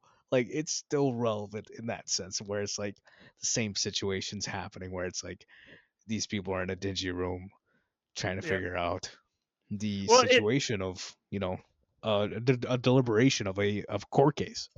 a deliberation of a court case where a young man is on trial for murdering his father, and like you mentioned, like you only get like a few musical cues throughout the entire movie, and uh that's the one shot we get of like the young boy kind of like I say young, he was 18 at this time, so he's obviously He being looks tried super as young as an uh adult. Yeah, yeah, he's being tried as an adult, but like seeing just like the look in his eyes, like at that moment, it's just like, oh, my life is being like it's all up to these 12 people going behind this door, and they're they're going to make a decision about whether I'm going to go to jail, or I'm going to be not guilty, or I'm not going to get charged. one thing And I wonder every time I watch this movie is, does anybody ever go into this movie thinking that the kid actually murdered? Like, you think he's actually the murderer? I always wonder that, and I'm like, I believe in the innocent till proven guilty sort of situation to some extent, mhm, and I'm like, I don't know, it's very American thing where it's like you present the case and do all these things, and this movie is very much a sparsing of the American judicial system, right? Where it's mhm, like they're ready to do what the olden system was like. Oh yeah, of course he did it. Of course he did it. right. Let's get like Henry Fonda's like, hold up, y'all know that this whole system is meant to be a certain way. So Which it's fascinating too. It doesn't necessarily give me all that hope for the judicial system, just because uh like I'm not like, if I was ever on trial, I don't want like any of these men kind of like deciding like my future or anything like that. It's just because like when you're I got this a little bit as an alternate when I served on a jury as an alternate, is like these are regular people. These are like the whole point is like it's a juror of your peers. It's like people yeah, that you don't uh that you don't know, and they have jobs outside. They have other stuff to do, so they're kind of wasting their time, kind of like uh serving on this jury, and they have got other stuff to do. And this movie shows that, like the guy that wants to the juror that wants to like go to the baseball game, he just wants to get out of here, yeah, number and six. it's like get it over with.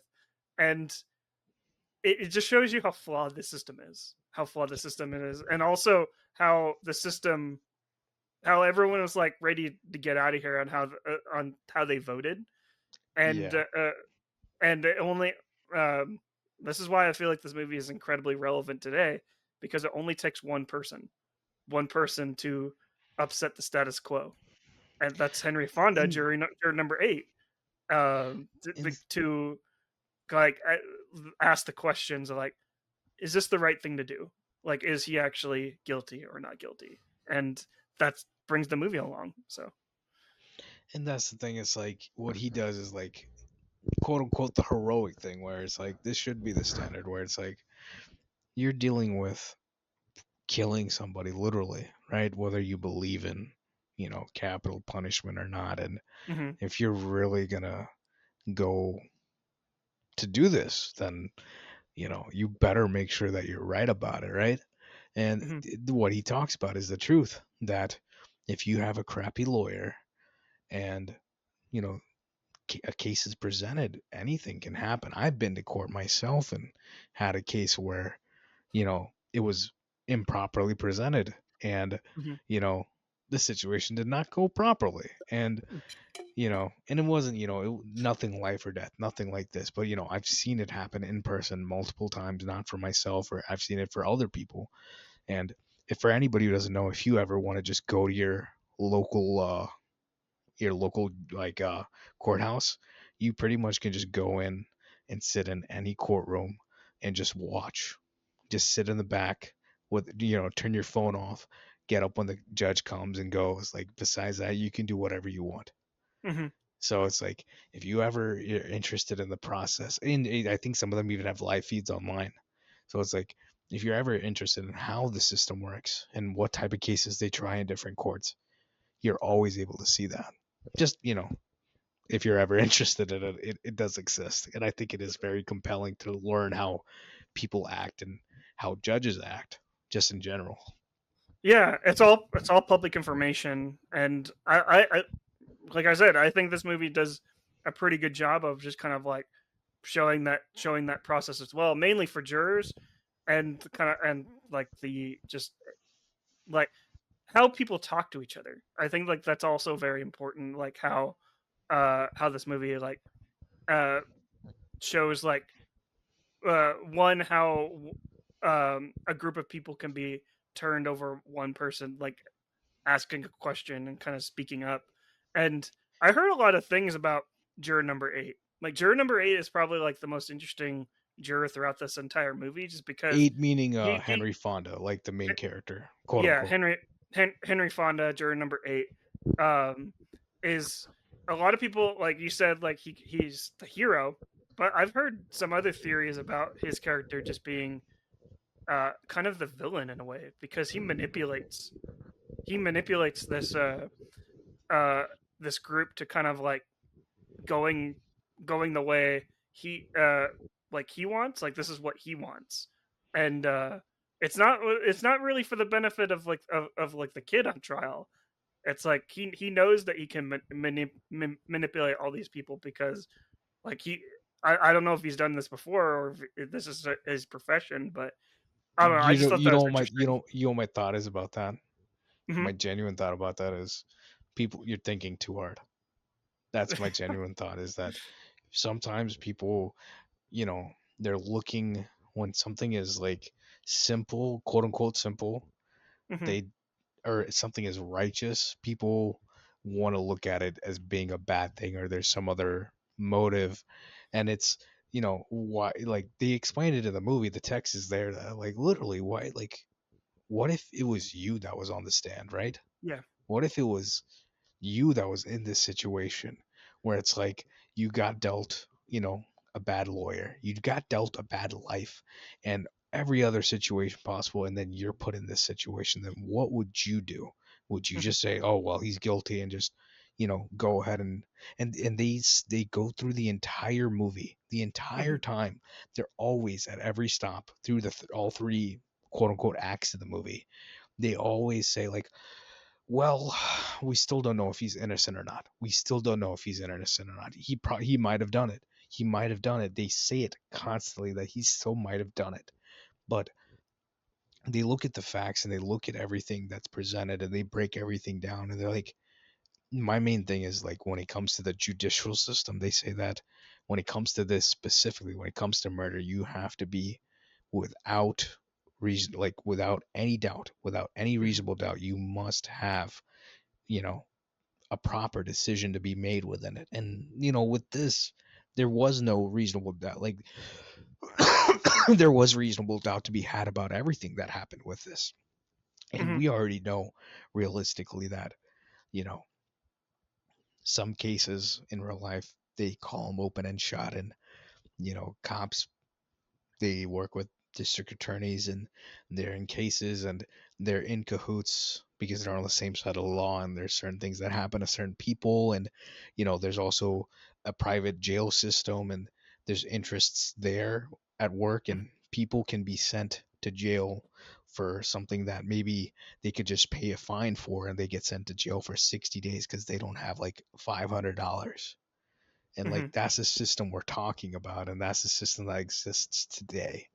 And obviously, that's not, as crazy as capital punishment, but I think it's just as bad of an issue as, you know, as this situation that they present in the movie, because it's, you know, like recently there's a case of a man who was wrongly accused of kidnapping kids, at an Indian guy in Atlanta. And even though they have the video and they have every amount of proof that they need that he did not kidnap or attempt to kidnap kids, uh they booked him, and then he spent 45 days in jail because he had a prior a background in white collar crime, and nothing within this situation. But once he was booked, even though you know they know that he's innocent, he still has to go through the system. And Hmm. you know that's just there's always going to be examples that you see outside where it's like, we should be aware of the system, and respect the system, but also see where it has flaws. And Hmm. the movie tackles that, and it is like, the movie will always have a life as long as the system exists. And then maybe one day when it doesn't, even when people go back and look at the movies, they're like, this is how people used to make decisions? Are you kidding me? Yeah, like when we just abolish the judicial system, which I don't think it will happen anytime I don't. I soon. mean, But I wouldn't say to abolish the judicial system. I do believe that you need checks and balances, but the problem Mhm. is that when you have a three system check and balance system, it wasn't always meant to be this way. They meant like, yeah, we started here, but we need to improve these things and make sure that there's checks and balances constantly that Mhm. make sure that everybody's doing the right thing. And we live in a system where all three branches of government are broken. And Yeah. Mhm. like, the courts don't have, they don't have teeth, frankly, Mhm. to uphold a lot of things. And you know political political agendas take more precedent over, you know let's say Roe versus Wade was overturned. Mhm. And anybody who knows anything about the judicial system, to say that Roe versus Wade was overturned, or you're gonna tell me that Plessy versus Ferguson's gonna get overturned, you're gonna tell me that we're gonna go back to segregated schools. Like, Mhm. it makes no sense in my head. But let's get back to the movie, because I'm Yeah. I could go Let's on go. about this. I don't talk about any of this stuff, but it's like, it's so relevant to this movie. No, it's so relevant to this movie. But let's get back to it. We already talked about juror number 8. Is there any other? Maybe you can help me out. Who's the juror that just wanted to get out of there? About like he wanted to go to the Number Yankee game. number 6, the one that's sitting Number. next to him. He looks Yeah. like the guy from Batman 1989, like the reporter Yes. that's Vicky Vale's friend. Yeah. I I mean, if I anybody who knows what I'm talking about, you're gonna be like, oh yeah, Vikash is like spot on with this comparison. No, I totally see it now too. But I thought, like I said, I thought his character is pretty interesting. His character is kind of like a little bit the comic relief, a little bit throughout because there was a lot of funny things to happen in this movie, and most of the stuff centered around him. And that was hold on, Edward Binns, uh, the actor that played juror number 6. Which I didn't mention this. I like that like we don't necessarily know these people's names. We just know them as they don't necessarily address each other. The only Uh, people's names that we hear are at the end of the movie. We hear 8 and 9. So mhm, Henry Fonda, and then the older gentleman that's next to him. They go outside and like, hey, what's your name? And yeah, it's like mhm, that's when they say the name. And I think that's almost like a piousness, like a purity to the situation where it's like, and I think it's something that I see in my own life where it's like, I could spend so much time in an intimate situation with people and I don't even know their name. And it's like, I think I think I could tell you 10 facts about somebody and not even know their name, and that's just my vibe. But that's the fascinating thing about this, and what's fascinating thing about like the juror like process is that like these are just regular people. Yeah. These are people that are working regular jobs, and as for someone that's was an alternate, you don't get paid a lot. Like especially like during this They joke time, about it. I like think they said $3, right? yeah, $3 a day. But the fact that Henry Fonda's character, like in this, like he's committed to like talking this through. Like, did he actually do it? Like, we talk people talk all the time about like no one wants to work anymore because of low wages. But when you put the people in like certain situations, I'm not saying that we need to go pay people $3 a day because that's not what I'm saying. But it's like when you put people in certain situations to solve like a problem, they will still solve the problem. Just because, uh, like it's the human condition of we want to the human condition of like asking questions. If that makes sense, right? I think so. One thing where it's like this movie I compared to the end of The Dark Knight, Hmm. where they are given a dilemma with the ferries, where it's like it's either you blow up this ferry or you blow up the other ferry, and then there ends up being there's prisoners on one of them and then there's like regular people on the other one, and then the Joker gives them both rights to do it, to blow something up, and he wants to prove that people are wrong. And one of the guys, he's very literally, he is Cobb's character, he's juror number 3, literally he's juror number 3, and he Hmm. goes and picks up the detonator. And he's like, well, if y'all don't want to do it, well, I'll do it. I'll blow him up. And then Hmm.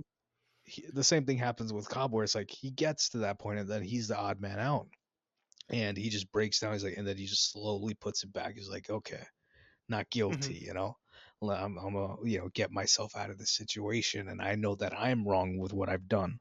So it's Hmm. like it is very much one of those.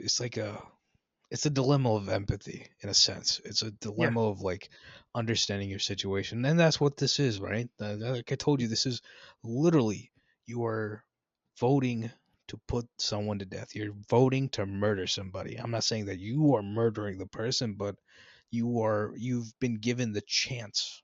You've been given the not chance. You've been given the responsibility to decide this situation, right? To change their life, to like Exact. whether they will walk amongst you or be locked. I don't think this character the kid in this situation was going to get the death penalty, but he was definitely going to get He was. locked He was. up. He was gonna Or get the chair. okay, They I they missed they're that gonna part. I murder. missed that Yeah, part. no, they're straight up gonna murder him. Well, And that adds like another like level thing to it. level to it, just because it's uh like the, this boy's life is like in like these 12 men's hands, and the way some of these people were acting, it's like, oh, it doesn't matter, just get it over with, you probably And did and it. that's the I'm like, thing. When we yeah. in the first 8 minutes, there's like a oneer, and Hmm. in that oneer, we go through the room, and number 12, he's the madman character. Uh, Hmm. he uh, It's he's like, Don oh, Draper. oh, we're so lucky that we got a murder case. Some of these things, like, there's no dead spots in this, and like, oh, it's an interest to him. So Hmm. number 6, he was like, I got to get to a ball game. This guy's guilty. He's Hmm. already he's already dismissed this. He's checked Number out. 10, like Ed Begley, like he's like, a raging bigot, and he's just like, Hmm. oh, them and this and that, like those people, and he's just dismissing an entire group of people, and Hmm. they're all like, how they are, and this, and this is all language that we very much hear today, and it's just that you see everybody in the room where it's like, oh, like, oh, I don't know. You hear the, number 2 is getting swayed, number 1 is just like Hmm. kind of there. uh Number 4 is very serious, and like, oh well, they presented the facts, and this is how exactly everything is gonna be, and I believe Hmm. that. And then you feel, every single person has a bit of personality to them, where it's either, it's a hobby, they're interested, they're disinterested, they're dismissive, they don't know how to feel. There's the whole gamut of like how they feel about the cases present in the room, And then Mhm. they do the great thing where it's like, okay, everybody sit in order, and then on top of that, let's go in order. How does everybody feel about this, right? Mhm. And obviously, like I told you when I watched this movie for the first time, and even every time I watch this movie, when you're just waiting for him to pull out the knife, because once he Yes. pulls out the knife, doubt sets in. He's like, wait, hold up. What do you mean? But Like, let's run back everything they said now. well, the question that I have about like when he pulls out the knife, Yeah. him getting the actual murder weapon, like just happens to have it in court. By the way, how did he get Yeah, I past know. like It wouldn't happen today. it It wouldn't wouldn't happen happen today. today, but Every time you it's go to a very courthouse, they do have, what do you call them? metal They do have detectors. metal detectors, but this is the 50s, and that's not a He would have thing. been searched. He would have been searched at this point. I don't know. I don't know Eh, how courtrooms were back then, back, but I don't think. very See, the thing is, we live in a post 9/11 era, yeah. so we don't know. Security was not as high as it was till 20, 21 years, or yeah, 20, That's whatever, true. 24 years ago. And also like it's a responsibility of jurors too to not like alter the case too, like especially now with like with like iPhones and like and social Yeah, media, you're not allowed to talk about the case. And the way this character just pulls out the knife, he went to like the same shop where yeah. the kid got this knife. That's You're kind not of like supposed to altering go and the case. You're yeah, not you're not supposed to. supposed to Yeah. go and do that.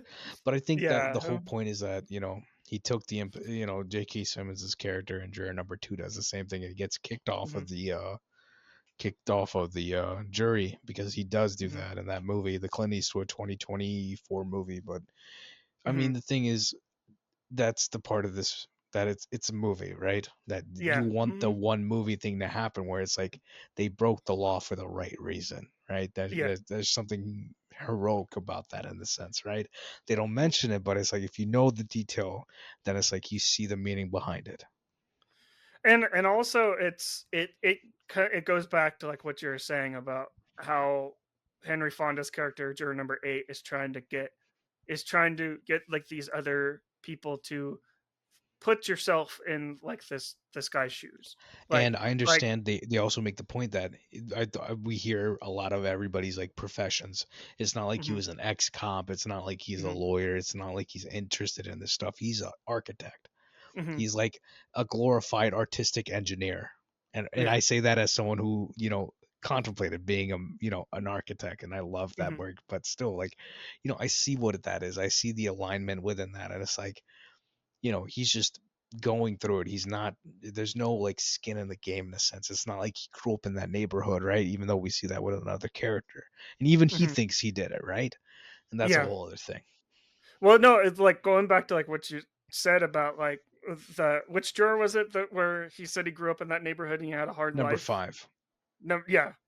Thank you. It was kind of hard for me to keep up with like all the different jurors, No, but I uh, recasted everyone, so I know exactly who everybody is. okay, okay.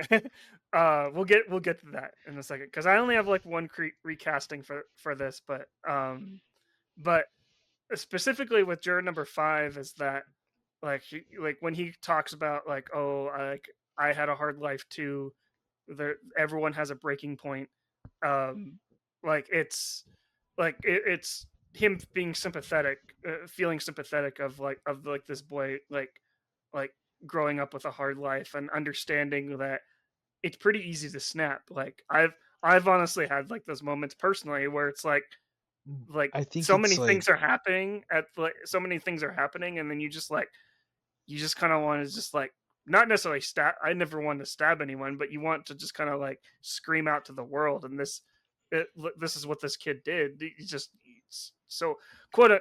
I don't know if he actually did it. That's another fascinating thing about this movie is that I never really, when this movie ended, I never uh really wanted to know like if he actually did it or not. I mean, Like this, it's I don't think he did it. I think it, to some extent, I think it's murky. And it's like hmm because it's like the whole case falls apart, right?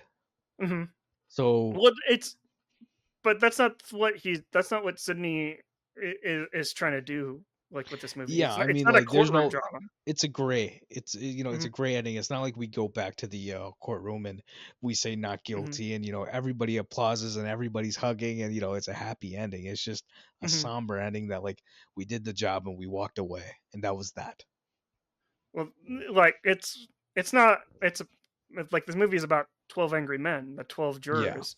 Like their story is over, but yeah, like at the end of exactly. this movie, like they completed they completed their arc, and I love that I love that the movie ends like that. I know we kind of jumped ahead, but what were we gonna say? Like adding on to like what I don't even know. okay, But but no, no, no. It's like it's the thing where they go. Juror number 5 has his background. Like everybody has their background, and uh, once they get in the room, you very much. I think it's literally written in the script where they introduce all the characters. mhm, They give a little snippet, and then it literally reads in the script where it's like the dialogue that you will hear through the story will give information about the characters and how they perceive the world, and the characteristic just comes from how they're talking and what they're talking about. And mhm, everybody has distinctual like characteristics about them, and I think that's the genius of the movie, right? That mhm, everybody has their place one way or another, and no one ever feels like they're overlapping, and no one ever feels like they're too far away either. It just feels like you have, and that's the thing. It's like you would hope that a jury is not of people that are all just one thing. We're all mhm, not one thing, and I think that's also an interesting thing that Reginald Rose did. Like when he wrote this, like no, and Reginald Rose wrote this originally. He wrote the teleplay for this because of the personal experience he had being a juror. So, mhm. you know, I understand his perspective, right? It's like it's just something where it's like that's how you write good movies. Like something happened to you, and you just kind of you start like spinning the yarn off of that. Right. But yeah, that's I love that. That's why I always carry like a notebook everywhere I go, because you never know, like any experience that you have could kind of like spin into an interesting story about like communication between human beings. It's that's why I think that's why I love this movie so much. Is it's just like it's just humans talking like Yeah, very for human 90 minutes. movie. Yeah, Yeah. and it's a Um. movie where it's like it's arguing, it's literally fighting to be human. Where Mhm, it's like the inhuman thing is to like get on with your life and be selfish, and the whole act of being a juror is to be selflessly is attempting for you to be selflessly impartial, to be on a jury to make a decision about this situation at hand, whatever it mhm. may be. So Yeah. it's an But interesting thing where it's like they break down the whole situation. They don't really lean you one way against the jury system, they also don't lean you away from it either, but they well, do it give you a take about the judicial system overall. and also I like that you don't necessarily know, as an audience member, you don't necessarily know like uh everything about the like case all that much. You only know what the characters know with it within this movie. It's They not pull like back it's the onion really well because they yeah. they talk about all this stuff, and then the knife hits the table, and Mhm, then you know everyone is still pretty crazy, like against Henry Fonda, against jury number 8, and then they go through all the evidence, right, time after time, like, oh, let's go through the old woman across the street, let's just talk about the L train stuff, let's just mhm, talk about the guy downstairs, let's figure that out. Wait, you're telling me that the woman actually wore glasses? Like they go through and break it down slowly, slowly, slowly. the, Like, the oh, glasses switchblade, like bit. how do you use the switchblade? It's not like this, and you use it like this. It's like obviously someone who uses and knows about switchblades would never do that. So it's like it's Yeah. interesting. It's so well detailed. Yeah. And the moment like, the glasses moment was kind of like I think that was kind of like the mind blowing moment, like in this movie, is like just like the way it was revealed, and they're like, oh, like it's showing like the dimples on it. It's like, do you normally wear glasses? Like I and just like this is where he's using like the close ups, like getting the close ups of Yeah. of like the of I everyone's mean, at faces that and point, showing. it's like just narratively, like the movie becomes a close-up movie, right? Like Hmm. I told you, like they get more and more intimate, and Hmm. that at the moment where it happens, like I think juror number 4 is he takes off the glasses and he wonders it, and that's when it clicks, and he's the one who actually needs to shift over in the story to to Hmm. the not guilty verdict, and it's Yeah. all it perfectly hits. And And personally, you don't wear glasses, right? no, I don't. So I'm currently wearing glasses. I've always worn glasses since the Mhm. age of like 12, and or a little bit probably the time when I actually watched this movie. And I used to wear wireframe glasses, and that used to be the the standard. And Mhm. my that area that they talk about in the movie would hurt so Mhm. bad that when I took off my glasses, my nose would be purple, Mhm. like literally, like the bruising was that bad. And it's like you have to wear glasses or else you can't see. And then that bruise never stopped. The pain was terrible, like terribly intense. But yeah, no, I related to that, and I was like, oh yeah, that's a great detail to have. But it's Yeah. like only if you wear glasses that you see those details, right? And it's Exactly. like, and then number 5's like, wait, oh, I saw that, I saw her doing that, and it's like, yeah, I don't know if you saw me, I do it all the time, Mhm. because it's still, it's still a thing. If it's just plastic, and without those things, it just happens less. But you know, Right. that's the thing you're talking about, where it's like the Notebook is like, if you study human behavior, and it's Mhm. like Chad Stahelski, the guy who made John Wick 1 through 4, he's like, oh yeah, like I was in Paris with my wife, and there was a waiter, and he said something, or he was acting a certain way, and I was just like, oh yeah, I'm putting this in my movie. It's like it could be literally anybody, and you're just Mhm. like, you just take this authentic characteristic and put it in a movie. So I mean, Yeah. like I'm always, it's just that's life. Art Yeah. imitating life is the best thing.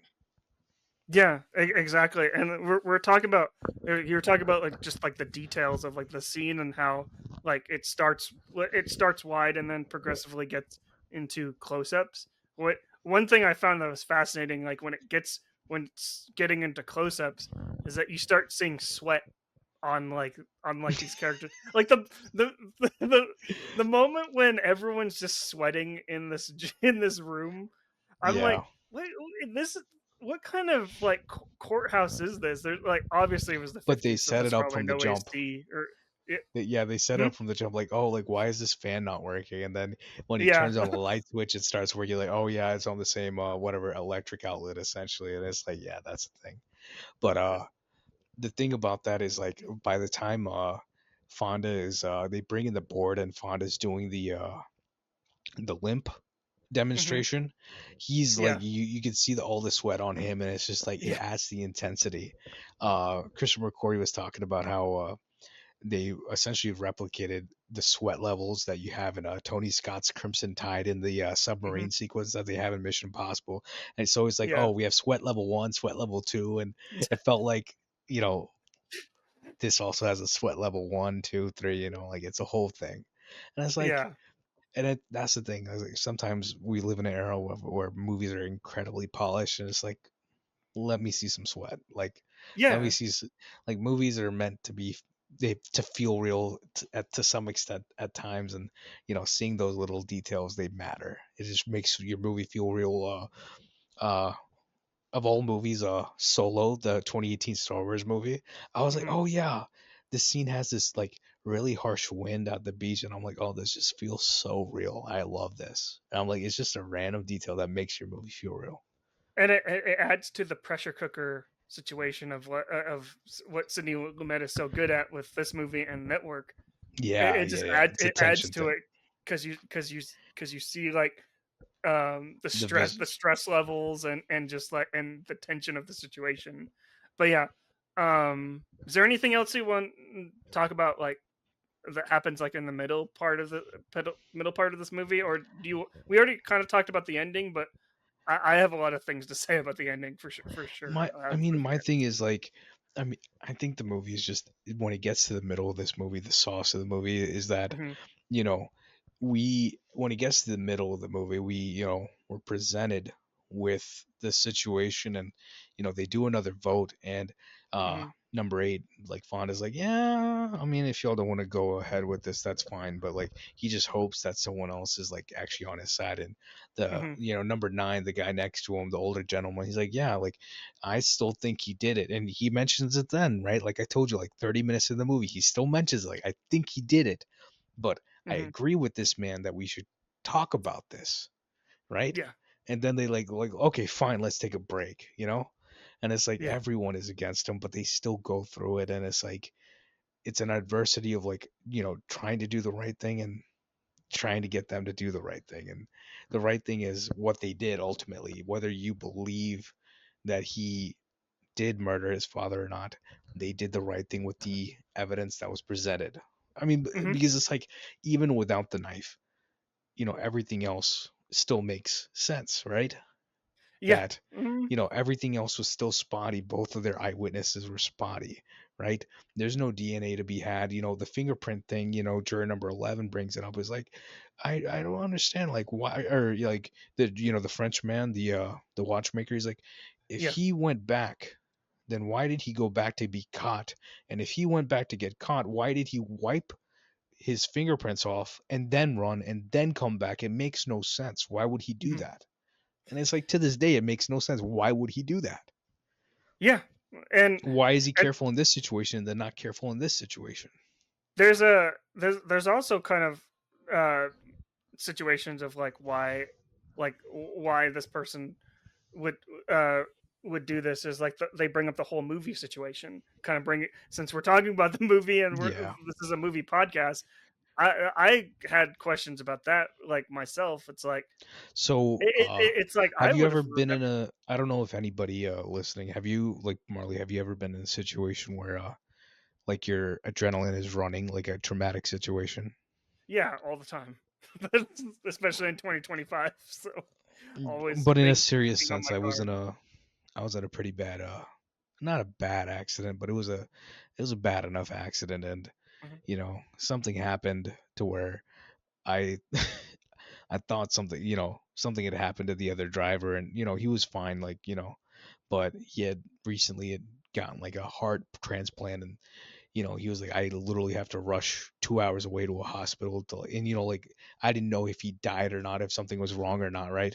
And I'm like, Mhm. incredibly, just intense experience, right? Like, my hands were shaking for hours, and someone asked my dad asked me a question like 2 or 3 hours later, and I'm not talking, I'm talking about like, the question was as plain as like, was it raining? That, that's simple of a question. And Mhm. I couldn't remember. For the life of me, I couldn't remember, and I started crying because I couldn't remember. Because I was like, I've never had this experience where I could not remember something. I literally lived this not even long ago, and I can't even remember what happened. Mhm. So it's like, I didn't have that experience the first time I watched 12 Angry Men, but I've had it now, and it Yeah. was like, it was like a diagnosed PTSD thing where I'm like, okay, this happened. And I was like, okay, rewatching the movie now, I'm like, oh, like, when it comes to, traumatic situations, you remember certain things as bright as day, but there's also certain things where your mind will just forget because in your fight or flight, and, with Mhm. this epinephrine, like your your body just running crazy, even with Mhm. adrenaline, like you forget the things that don't matter, and then you remember the things that do matter. And they do Mhm. bring it up, like, literally, whether or not he had a good relationship with his father, that is still his father laying dead there with, stabbed to death. Mhm. And if he actually cared, like, it's a traumatic experience to, be standing there getting interrogated by the cops, and then on top of that, his father's just laying there dead, right? Right. So emotionally, psychologically, it checks out. That's all. Yeah. That's a that's a good point. Like, because like you said, like fight or flight situations, only remember certain parts Yeah. that are important to us. So like what this is kind of like another flaw of like the judicial system, where it's like when the boy is like, "Oh, I went to the movies," and someone asks like, "Oh, what was playing at the movies?" He's like, "Well, I didn't remember that. It's just like I just went to the movies." I'm like, it's uh, So I don't know how much cop stuff or court stuff you watch, but it's a pretty common trope now to say that, you know, eyewitness testimony is pretty unreliable to some extent.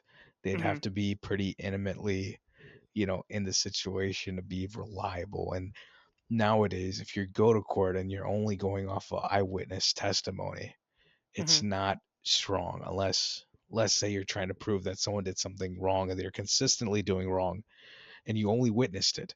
You would have had to have witnessed it multiple times, and it had to be like a sure enough thing to be a thing where it's like you're using this to convict someone. So Hmm. it's Yeah. interesting. Thank God I'm not a lawyer. I hate this stuff. I talk about, I'm obviously talking about it from trying to be an intellectual about this, but it's so weird to me to It's sparse these things sometimes. it's interesting because I don't find courtroom dramas or anything like this. All like I kind of find them boring. I never really venture out to like watch any of that stuff like West Wing or um, Law and Order. Law and Order. I watched a little bit of Law and Order as a kid, but not. I didn't really watch it religiously. Lincoln But Lawyer, and there's plenty of stuff out there, there that's there's so many of them. We could name them all day. yeah. But what I found like it's just so interesting about this is like I keep going back to it. It's about like the human experience and how how people talk to each other I prefer and this to be a movie than a show, put it that way. Like yes. Runaway Jury is fantastic to Hmm. me. And I'm like, that situation, like it's about a shooter situation. It's about like gun control, not control, kind of about control. It's about like, holding a gun manufacturer responsible for their actions and, like who killed, it's a whole thing. They're Yeah. sparsing a very interesting thing. And there's also another whole thing going on that, the prosecution is actually like, or the, defendants, the gun companies actually hired a whole team to spy on all the jurors and like it's interesting, it's an upgrade to this situation. Also, it's kind of sci-fi in the sense.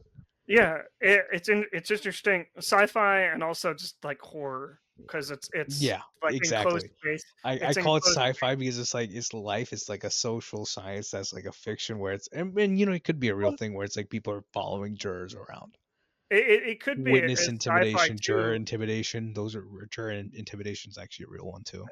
I'm just thinking about this at the top of my head, like right now. The science fiction of it could be. It's like this movie is very like Star Trek, like how Yeah, they it's a shot.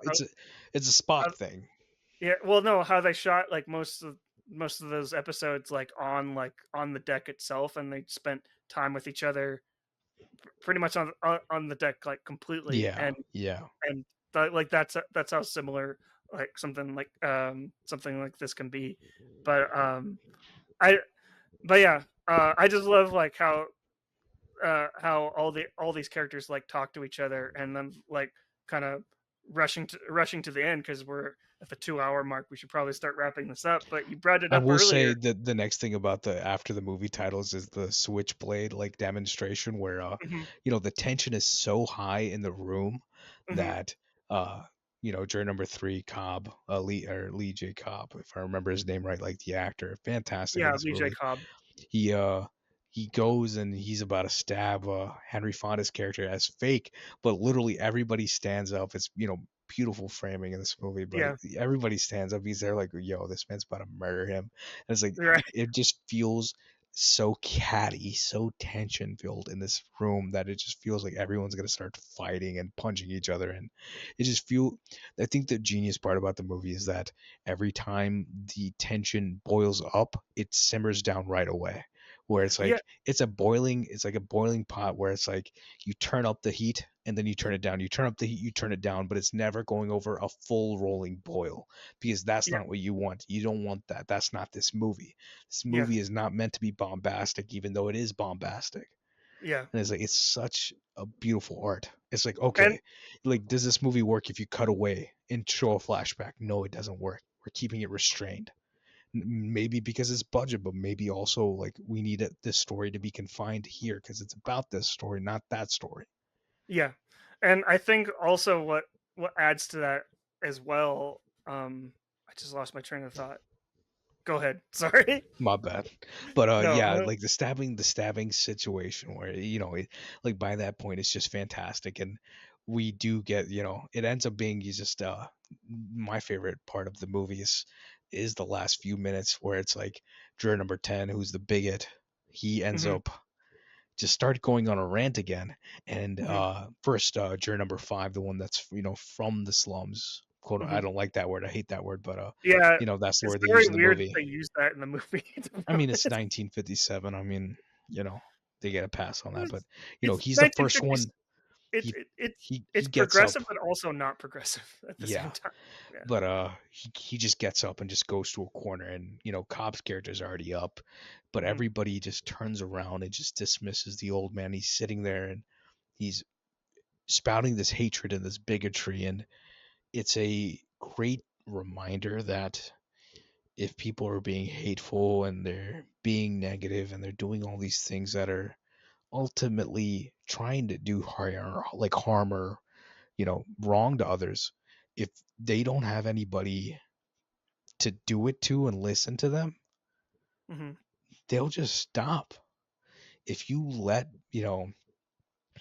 there's obviously plenty of examples nowadays. You can look to politics if you want as a good example where people want to say bigoted, hatred, division filled things because people are Mhm. listening. Yeah. If you stop listening, if you stop giving them brevity, they'll stop doing it, right? I think one of the worst things that they do in modern culture is that whenever somebody commits a crime, they do the pew pew at in mass situations. I don't, you know what I'm talking about. Yeah. Mhm. They show these people, uh you know they give fame to these people. They make 3-hour documentaries about these people. They make them an event. You're just giving more publicity to people doing the most terrible things possible. And it's like, oh yeah, I can do that too. You just like, incepted the idea into somebody's mind, even though they don't need to have that idea in their head. And you know Mhm. there's a reason why after Columbine, there that thing has just been happening a lot. But it's just an example. And Yeah. when juror number 10, he gets into his rage, he does all that stuff, and then he turns around, sits down at a desk somewhere else. Number 5 is the first one to just like, as soon as number 10 sits down, within a millisecond, the blocking's fantastic. Like juror number 5 comes back, Mhm. sits down, everybody comes back and congregates again.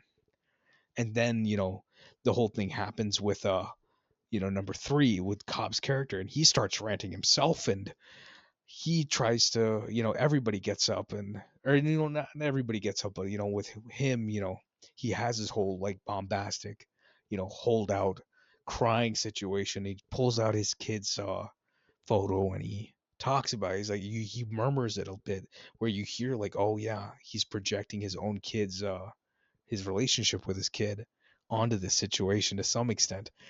And he just kind of just murmurs out like he's not guilty, and he's just like, he just wins over to whatever everyone else is doing. And we might not agree with, I mean, emotionally I might not agree with that, but in the Mhm. story it makes sense.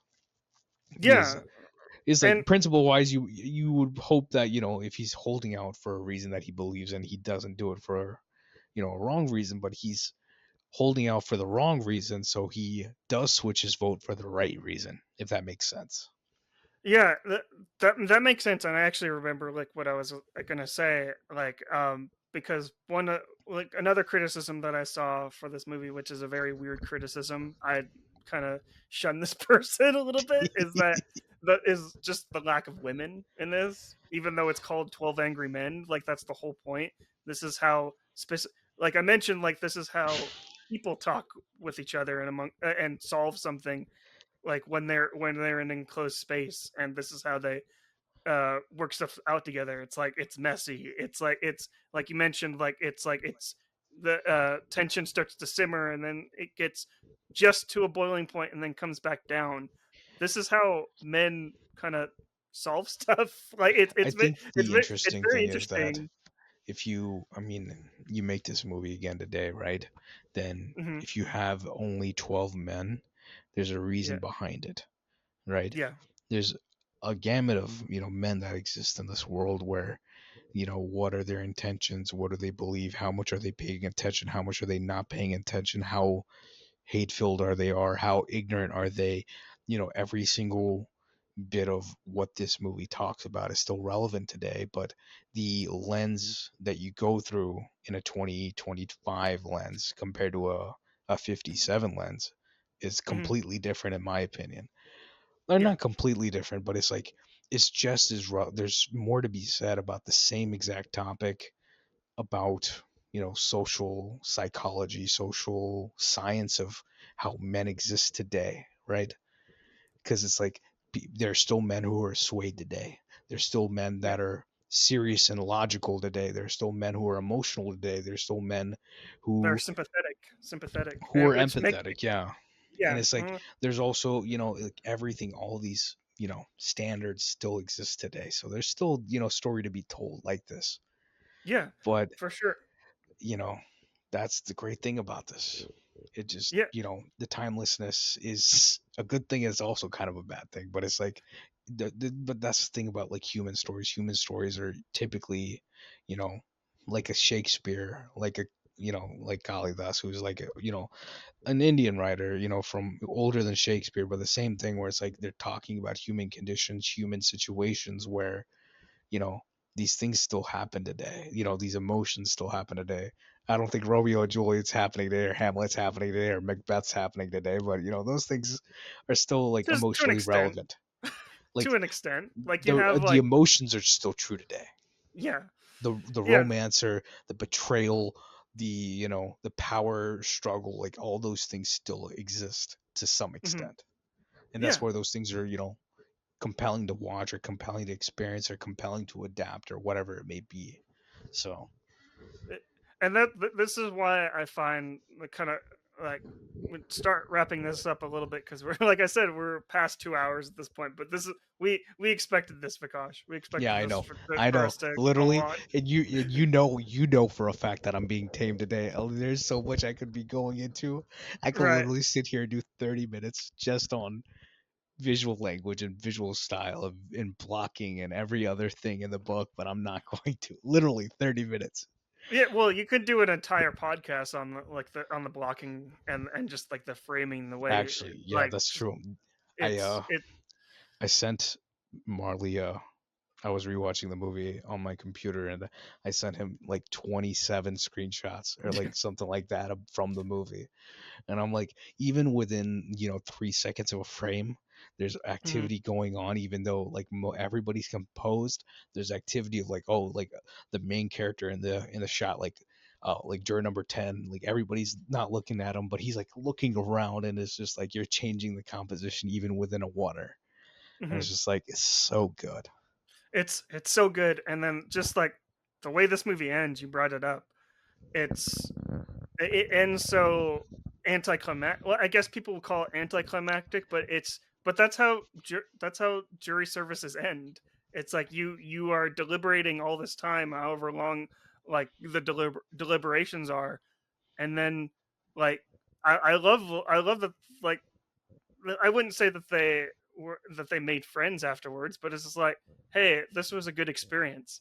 Which My like, what's your name? And it's such a very it's a very touching moment just because like that they may never see each other again, but he they went through a lot like in that Yeah, room, and he took the effort to walk up to him and like shake his hand, and yeah, he was like, you're a great man, you're a great man for uh for standing up for this kid that basically had his life went through a hard life, and you had no idea who he was, but you you just said try to do justice by him. Like, you just tried to do the right thing, whether you know you thought he did it or not. You tried to figure out the situation. and I just thought that was like heartfelt, and also just like and touching, just that like I said, they may never see each other again, but it's like I I just want to shake this person's hand, and And I I think the thought that the, was the awesome. movie isn't anticlimactic because the ending is that the movie ends with Cobb's character. It ends with juror number 3 in my head, that everybody Mhm. does, say not guilty. Mhm. And the movie also ends with him coming down the stairs. Everybody kind of rushes off, like, 8 and 9 meet, they have their Mhm. little thing. Everybody else kind of scurries off. And then, juror number 3, the one with the most emotional, like, sitting, like the emotional situation sitting in his head the entire time, which we don't see, slowly comes down the steps and it just fades off. And that's the end of the movie. Mhm. Right. And there's we can say it's anticlimactic, but one of the things I've learned as I've gotten older is that the greatest endings, the ones that we like, are the ones Mhm. where we don't see what happens afterwards. Have you seen Prisoners? No, I have not seen Prisoners yet. I think that's in Okay, the 250 actually. So. okay, that's a 2013 movie directed by Denis Villeneuve, and Mhm. I'm gonna say this without spoilers, but the ending of that movie left me wanting more. And Mhm. then I realized, oh, this is the only ending for this movie, because if this movie goes on another 20 minutes, you're not going to like the ending of this movie. Mhm. And it's like how shows end early, like shows, they go on for 5 seasons or they go on for 2 seasons, like, oh yeah, we're wrapping this up early, we want to go out hot. And like that's what movies always do. Movies should always go out hot, and I think this movie goes out hot. It doesn't linger on, like I said, it never lingers on the not guilty and haha, like, Mhm. applause. It's not this movie. That's that, like, we get through the story, we get this climactic, cathartic, emotional ending with Lee Cobb's character, and then the movie pretty much just ends within 5 minutes or 2 minutes. Yeah. So It it it's anticlimactic to classic to dramatic sense, like, but 2025 standards, yeah, but back but like the then. catharsis sense, Mhm. like, like emotionally, it hits. And for Mhm. me, I'm always like, my thing is, when you're watching a narrative story, you want to have an emotional and a cathartic ending of, like, oh, this character went through this and they learned this lesson. The character went through this and this is the emotional end of this movie.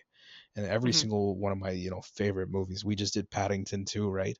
The emotional ending of that movie is him getting back to his neighborhood, getting back to his family, you know, mainly getting back to Aunt Lucy, getting back to the person who sent him on this whole journey. That is an emotional ending to an emotional story that Mhm. works, right? If he went through all this stuff and Aunt Lucy didn't show up, then there's no point to the movie, right? It's Mhm. not a good ending.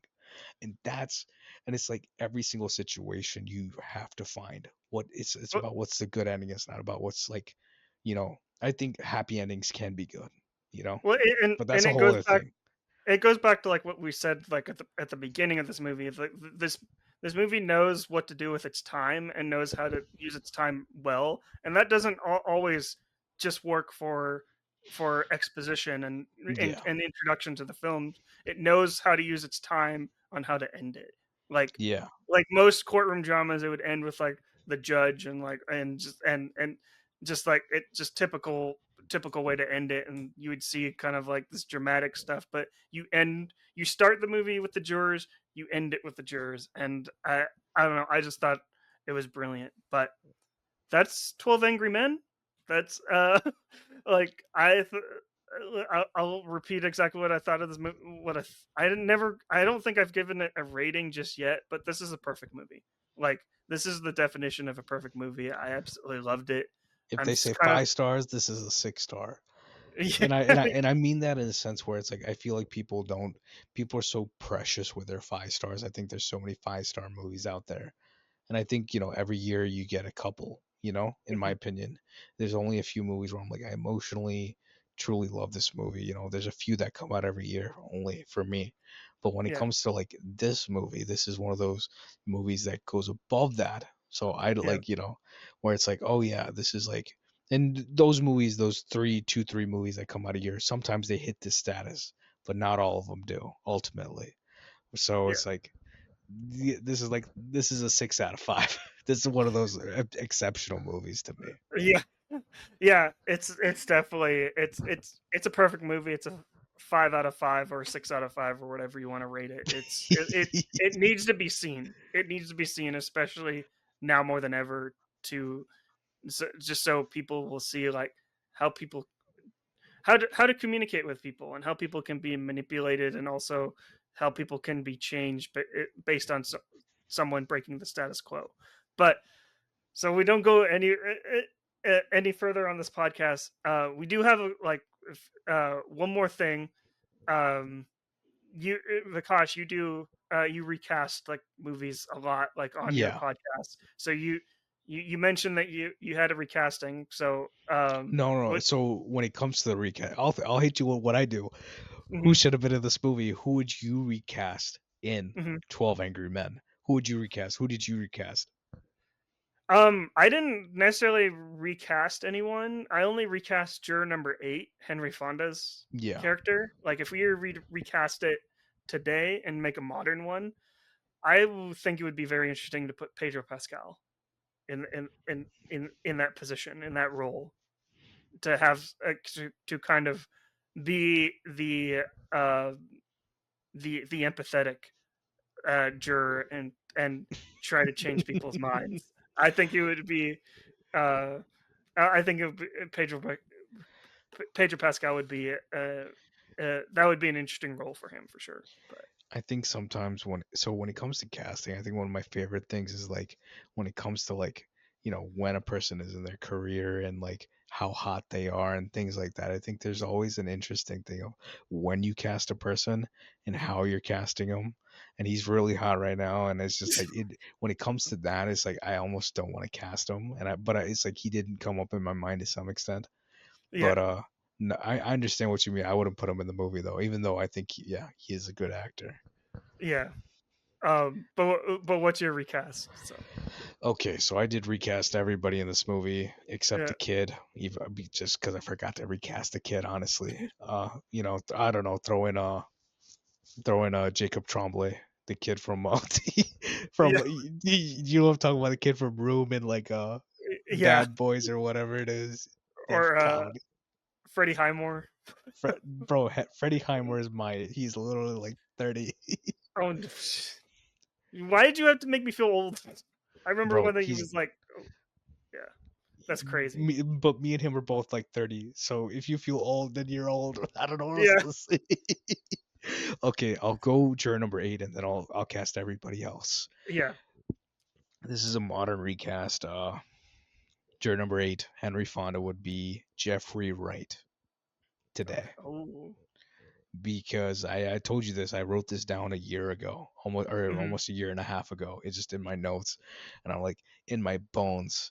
If I ever did this, Jeffrey Wright would be that character because hmm, he has a regality to him. He's got this respect to him, and he just feels that way, that character, and he has it in his bones to do that character. So juror number 8 would be him. I'll start up top. The foreman, I put hmm, Walton Goggins. Someone that's a character that's a teacher, and Loki. yeah, I wrote like Danny McBride or Walton Goggins, even though they're both in vice principals together yeah, as teachers. It's funny, but I'm like yeah, I just needed someone who kind of gives that like everyday kind of man like appearance vibe. So I went with hmm, Walton Goggins. No offense to a lot of people, but nowadays it's hard to find ugly actors. It's just yeah, a fact, and I mean ugly in the sense of like classic. Like I think Walton Goggins is a attractive individual, but I'm just saying like you get what I mean in general that hmm, like we are living in an era where you have a lot more Glenn Powells than yeah, an ugly. Like I can't even think of a like Jacob Lordy's not ugly. Like the people who get Austin Butler's like the people my Timothy Chalamet, these people are more classically attractive now compared to yeah. anyone I know else. what you But mean. you get what I mean. Yeah. Okay, going forward, juror number 2, I put Clint Eastwood. I'm joking. So juror number 2. So I went down the list of these, and I Wait, kind of you weren't joking? I'm joking, but Okay, juror okay. number 2 is the so I kind of like labeled everybody as like what vibe they are. Juror number 2 is kind of meek. He's kind of Hmm, like impressionable. He's kind of no, I don't mean this in a bad way. It's just a vibe. He's kind of a wimp, hmm. and that's the vibe they want to give off. So I went with Paul Dano. Even I love him. I think he can play that really well. I can see that. And number 3, Cobb, the very like strong, mouthy, strong-willed, but has an emotional core of something going on in the background, right? He's the person this movie kind of ends on. I went with Paul Giamatti, one of my favorite actors. He would give a powerhouse performance as juror number 3. Juror number 4, Mr. Glasses. He's kind of tip top, serious, logical, kind of got to stick up his behind kind of guy. And instantly I thought of Michael Stuhlbarg. I think he's perfect for that role. Do you know who Michael Stuhlbarg is? He plays the dad in Call Me by Your Name. He's in A Serious Man. He's in a lot of work nowadays. He's also I not familiar with him. you When you said Google Mr. him. Glass, I thought you were gonna say Bruce Willis. Oh no. But I would you know who I'm talking about, He like could with be. juror number 4. Oh, really?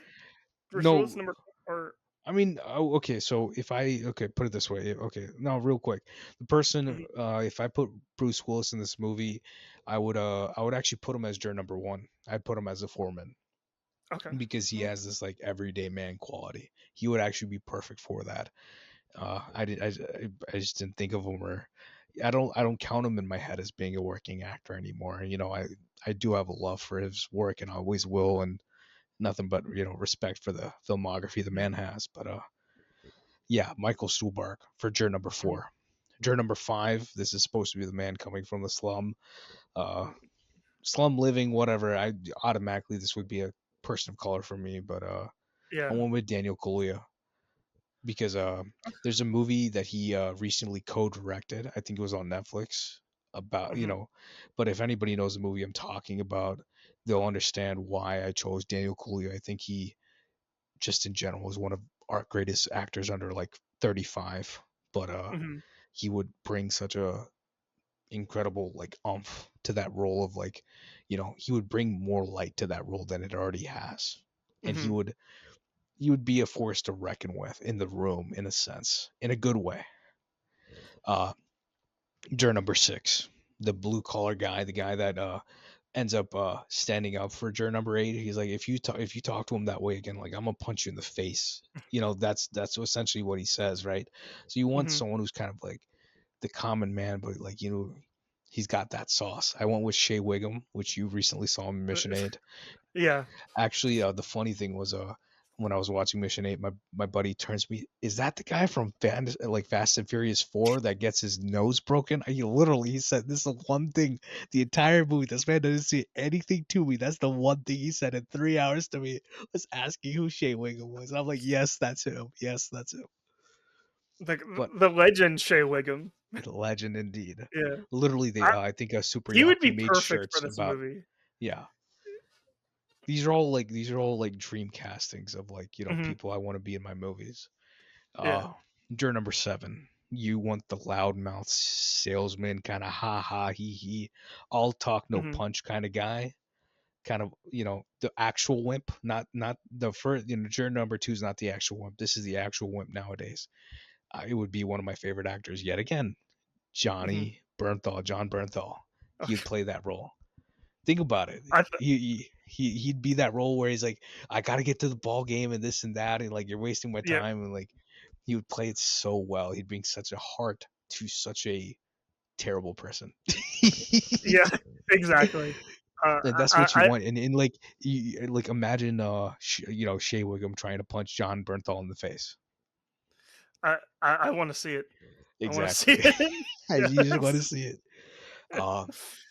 Juror number 9. We're skipping over 8. I said Jeffrey Wright. Yeah. We have the wise old man. Mhm. And it's hard for me to find. There's a couple people that I thought were the right age. In my head, I don't like what's on the page, whatever they cast. People just look different with age nowadays. But the person I thought of was Danny Glover. One of, I love Lethal Weapon. I'm not going to talk about the other half of that movie, but Danny Glover, I think, he's been in every time I've seen him recently, whether it's like Last Man in San Francisco or, a couple other things I've seen him in, like as he's been older. I think he still has that regality he always had within him. But as an older man, if he was cast in a movie today, he would just give such a beautiful performance as that old man. just real earnest performance, and that's what you want from him, a clean cut performance. I thought of Christopher Lloyd, who played Doc in Back to the Future. I was kind of thinking that off the top of my head a little bit, And like then when you said Danny Glover. So, but Sam Elliott also came out, but I feel like he might be a little bit younger. he might be a little racist too. So I mean, I could cut that part out. Whatever, But, it's fine. yeah. But talking about the real racist, juror number 10, Ed Begley. Real quick, do you know who Ed Begley Jr. is? This sounds familiar. His daughter, she's got a lovely TikTok about her father. But Ed Begley Jr., he's in Better Call Saul and Breaking Bad, among a lot of other stuff. He's a consummate character actor, and his father is in this movie, and he plays the hater, the biggest hater in this movie. And he is, so I didn't realize it, 15 years ago, but this time around I was like, oh, number 3 has always been one of my favorite performances, but my next favorite performances is this man with this hatred energy, because he's so good at being a hater in this movie. Yeah. So Ed Begley, big shout out. But I thought of hater, I thought about bigot. The first person that came to mind that I wanted to play this role, Gene Hackman, actually. Yeah. But he's gone. He's not in the cut. I went with Bruce McGill. He's also one of my favorite actors, and he has this fire to him.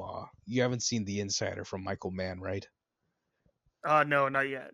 So in The Insider, 1999, Al Pacino, Russell Crowe, fantastic movie, must watch, must recommend to anybody listening.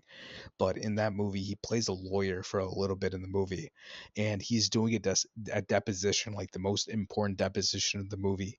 And he, as a lawyer, is doing some of the most energy-filled acting I've ever seen in my life. And he, as an older gentleman now, as this bigot, he would have done a fantastic job. And he looks like someone from the South. He just looks like a man from, like, podunk nowhere in Georgia. Like, he would have been perfect for it. Right. And juror number 11, I did not cast anyone faster than this. This was, besides Jeffrey Wright, this is the fastest casting that happened. I needed a foreign man who preferably has a thicker accent, that has a charisma, and you listen to what he says, right? Javier Bardem. Oh, that's perfect. And think about it, think Javier Bardem in the room. He has just perfection, perfect role. He might actually suck all that energy out of the room, because he would just take it all for himself, to be honest. But 11, he shuts up. But when he opens his mouth, you listen, intently listen, and that's the whole point. So it's like he can do it. And that's half the job of casting, where it's like you want him to be there, but also, like, his presence, obviously you watch No Country for Old Men, where it's like he has no dialogue, barely any dialogue, right? And even then he has an aura, and I think everybody in this room has an aura to some extent. So it's like, it's not even a visual thing. It's like when they open their mouth, you also need to listen. And there's also, the tension of like, oh, why is this foreigner telling me how to speak English? And it's like, he could probably speak better English and understand the grammar of this language better than you. And that's still a relevant thing, where people are like, oh, speak American. It's like, shit, calm down. I don't want, that's a whole don't get me started. Don't get me started, because we'll be here for another 2 hours. I'm literally sitting here like learning another language right now. And it's like, English might be my first language, but I understand 4 languages. I speak 3, and it's like, language matters to me. It's real beef for me. Yeah. We're bringing it full circle. Juror number 12, our madman. He actually looks, so if you've seen Kids Next Door, literally, I don't know who's gonna, whoever listens to this and sees the movie, they're gonna be like, oh my god. But juror number 12, he looks like the delightful kids down the lane. He looks like the father. And anybody who knows what I'm talking about, they will understand automatically what I'm talking about. That dude looks like him. But juror number 12, Coleman Domingo. It's such a cop out. Like, he doesn't need to be in this movie, but I had to throw in one of my favorite actors into a role where it's like it's beneath him, but he would just be so good in that character as like an ad man. Yeah, I don't know. That's kind of That's one the where only. I went 11 for 11. This is my iffy one, but it's like as a just director, put you him let in me there. have this. As a director, you let me have this one I because feel like whatever he does, I like he will be fantastic. yeah, he will be fantastic because it's Coleman Domingo. But I feel like for the ad man, you got to put John Hamm in No, there. no, we're not I, that on the nose. I And plus, am. I didn't really Maybe. like I went pretty. I didn't go off of like oh this has to be like a race thing for the most part, but like I definitely like tried to make it like a representative like diverse room. I don't want it to be a bunch of white dudes again. Yeah, That's all. yeah. Because I don't. But there's also a thing about that where it's like certain characters they have to be played by a certain ethnicity or certain culture because uh that's the characteristic that they're playing in a sense, right? Hmm. And it's like there's especially when it comes to actors, it's like actors of color don't get to play different roles enough. They're kind of typecast into roles, so it's really hard for them to break free and have it's like there's only so many Denzels and there's only one Daniel Kaluuya, and it's hard to find these people because they're not given enough chances. It sucks Hmm. that they're not given chances. So, and like I told you, it was like I want ugly actors who are great actors. I don't want a Jacob Hmm. Elordi. I want a Steve Buscemi, even though Yeah, Steve Buscemi is a good-looking dude. But people know exactly what I mean. right. I know exactly what you mean, but you definitely went 11 for 12. But I'm happy that Coleman Domingo's in Even the though it's movie. 12 out of 12 good actors, it's 12 out of 12 good Yeah, actors. exactly. But that's a good recasting. I'll have to think about my recasting. Maybe I'll post mine like later down the line. But And the funny I thing is, definitely I did I this need within I 25 minutes. So if I did this again, I'd probably come up with pretty much a different 12. And I think that's yeah. kind of the magic of it. Well, and that's also the magic of just movie making too, because you don't always just think, oh, this is. Well, sometimes you're like, this movie's made for this one actor, but like you can have uh multiple ideas for who should play these characters, but I mean, what I would what have it. done is the same thing they did was I'd Hmm. cast number 8 as a movie actor, and then I'd just go to and find the other 11 Hmm. from theater actors. And Yeah, then, that would just play. That would be it.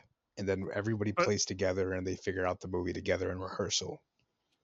yeah, for sure. But let us know your recasting in the comments down below. Uh, I Or know we're make a 2 hours. video. I would love to see a full video on share it to Marley so he'll share it to me. Yeah, for sure. I know we're 2.5 hours into this, but we predicted this. We got one more segment. It's not that long. Well, as I say this now, but we're just gonna go off on it again. But Nah. um, it's a I segment got that I got some good stuff. I always I love double features. I love going to the movie theater and seeing two movies at the same time.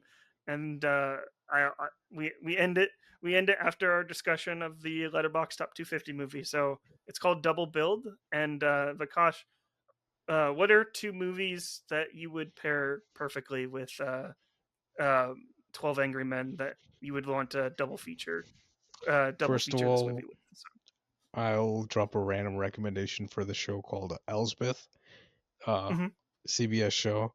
They in their season 2, they actually make a whole arc of this like through the season where the first episode of the whole arc is called One Angry Woman, as in 12 Angry Men. It's one angry woman because the main character she gets onto a jury and she actually ends up being a lawyer and uh spoilers but not spoilers, the judge in the courtroom, who's also played by her husband, uh mm-hmm, he is a murderer on in the he's the judge of the trial for which the murder he committed. And he does a bunch of things wrong where it's like he's putting people who are biased on the jury where you're supposed to have unbiased people, and the lawyer's terrible, and it's just such a fun episode, and it plays out interestingly well.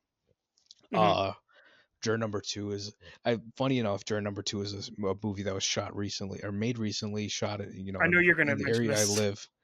And as soon as the movie ended, or I rewatched it, and I watched it with my parents.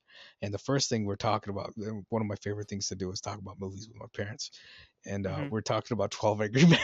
And we're like, like we're making all these like, comparisons and this and that, and like how this movie ends, how that movie is. It was just such a wholesome conversation. I hope someone else can have a wholesome conversation and realize, 12 Angry Men is just like the crazy great whatever blueprint. I'll throw in Runaway Jury. I mentioned that The Verdict, which is also Mhm. directed by Sidney Lumet. Mhm. There's so many good courtroom movies out there. Even friggin', whether it's Primal Fear or that one with Tom Cruise, A Time to Kill, which is a brutal watch. Essay, whatever. Trigger warning for the beginning of that movie. But there's all sorts of movies to find out there. But my main companion movie for this is it's a like a really small movie that people don't know too much. It's called The Rural Juror. I think it's such a No. fantastic it's such a fantastic 12 Angry Men No. No, we're not doing this. We're not doing. Oh, Jenna would be proud though that someone So actually watched her movie. The rules the are the rural, and I the would say it in my ruler real accent, juror. it's a Roger, Roger, rural. It's a hard word for me to say, but Oh my yeah, god. that was for Uh, jokes. If y'all haven't seen 30 Rock, one of the main characters, she stars in a classic movie, episode. and she's in a movie called Roger, and no one can understand what she's saying, and they're like, "What are you talking about?" So So it's such a funny bit. I love it. But 30 yeah, Rock, if you haven't obviously seen a that joke. show, that's a good show too.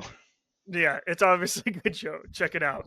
But it's the two movies that you had were Juror Number Two, and then that episode. Runaway, or My Real Tour Runaway Jury, and The Verdict. Okay.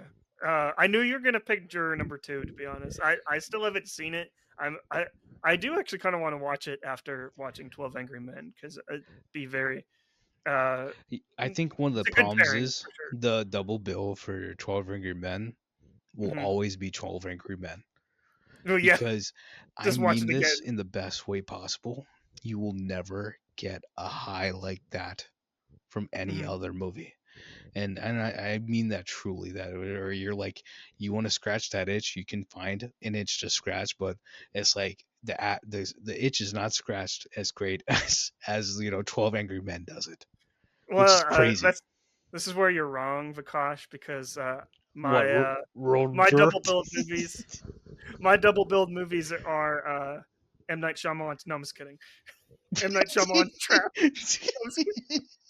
I'm kidding. My actual double build movies would be and I went with a TV show as well. It's because this movie this movie is essentially a bottle movie. We didn't mention that throughout Yeah, this it's a entire hot box. podcast. That's a hot box. I never heard that term. I call them hot boxes because they are hot Yeah, boxes. yeah. You just let everything, just bottle up. Yeah, exactly. But so I wanted to pick one of the best bottle episodes of television, in my opinion. Oh, It's it's gonna from be the Community. Community Cooperative Calligraphy. And That after watching 12 Angry Men, I don't know if they I'm sure they referenced it Oh, because you're that's what talking about Community the does. episode about Annie's. Annie's pen, and Yeah, I was gonna say the monkey's name, but I don't want to say it. Annie's boobs. Annie's boobs took her pen, but Yeah, after hilarious. watching But like 12 Ang- that episode is actually like legitimately fantastic. We talked about our five or six favorite episodes. I think that's definitely one of mine also. yeah, it's a solid episode, a solid bottle episode, and it's kind of like the first episode that I got introduced to that concept. I've always knew that existed, but seeing Community kind of break down like what a bottle episode uh, is like they do it in the episode. I thought it was brilliant, and I think it pairs pretty well to it. And then the movie for a movie, I kind of struggled with this one a little bit, but kind of it's not a bottle movie, but you kind of deal with actors being in confined spaces throughout the movie. Yeah. It's actually Little Miss Sunshine. Little Miss Sunshine Okay. being stuck in that Volkswagen van, and Yeah.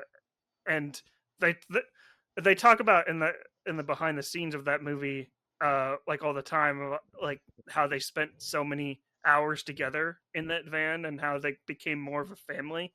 So, um, that's why I feel like 12 Angry Men and Little Miss Sunshine could be very similar. It's like it's very uh it's a confined it's a group like in a confined space, and they're getting to know each other there.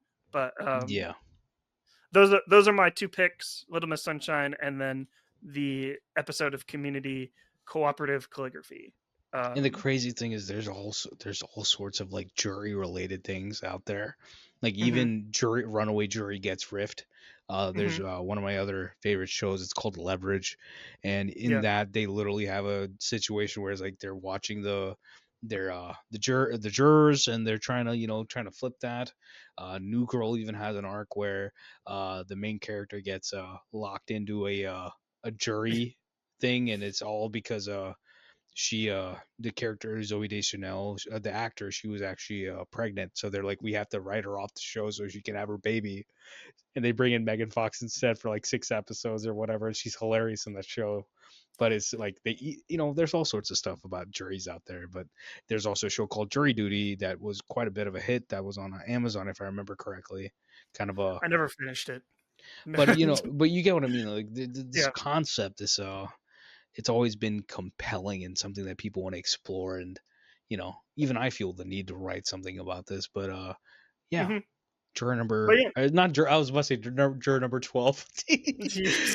12 Angry Men is genuinely one of my favorite movies. Even Martina Alejandro X Body, for all the Twitter and TikTok people, excuse me, he even has it on Mhm. his like Letterboxd top four. He's like, yeah, this is like one of the movies that I strive to make a movie like that. And I think like you said, this is one of those movies for a lot of people where it's like they see it, and then they see when you make a sandbox and you really have lines where it's like, oh, like now I can start creating and molding a story that's so confined, like anything is Mhm. possible. And this movie shows that anything is Yeah, possible. You can make a thrilling movie from one setting, and that's the with genius.